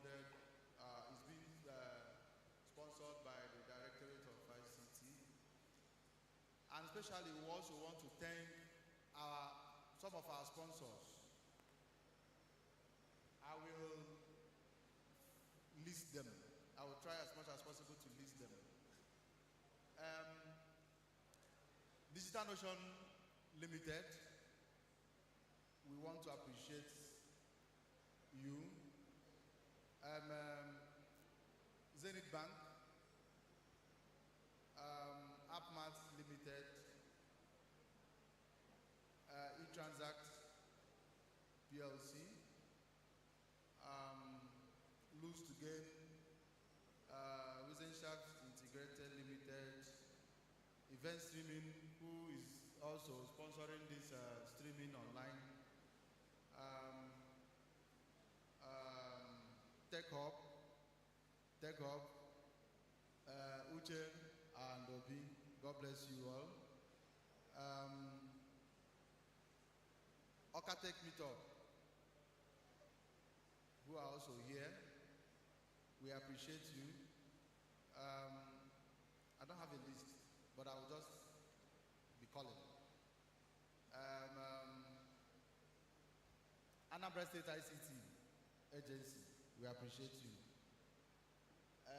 Computer Science Department, we thank you. And so many others that have done one or two things. There is this NGO that gave us something from Australia. I'm just trying to remember the name. So, God bless you all. For those who I happen to forget, apologies. All of your names, all of your logos and everything will be listed on our website. So you can also follow us on social media handles, AOS Nigeria, all the social media handles, AOS Nigeria. Thank you and God bless you for coming. We also thank all the students who are here. We want to appreciate, most importantly, my committee members. I won't I won't end if I didn't appreciate you. God bless you. The convener, Mrs. Onyinye Okafor, you have done so much well. God bless you. And every other person, we thank you and we wish you safe journey back to your different destinations. Thank you. So we will take the closing prayer now. We will call on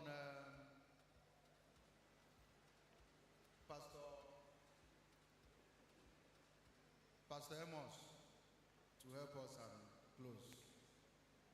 Thank you.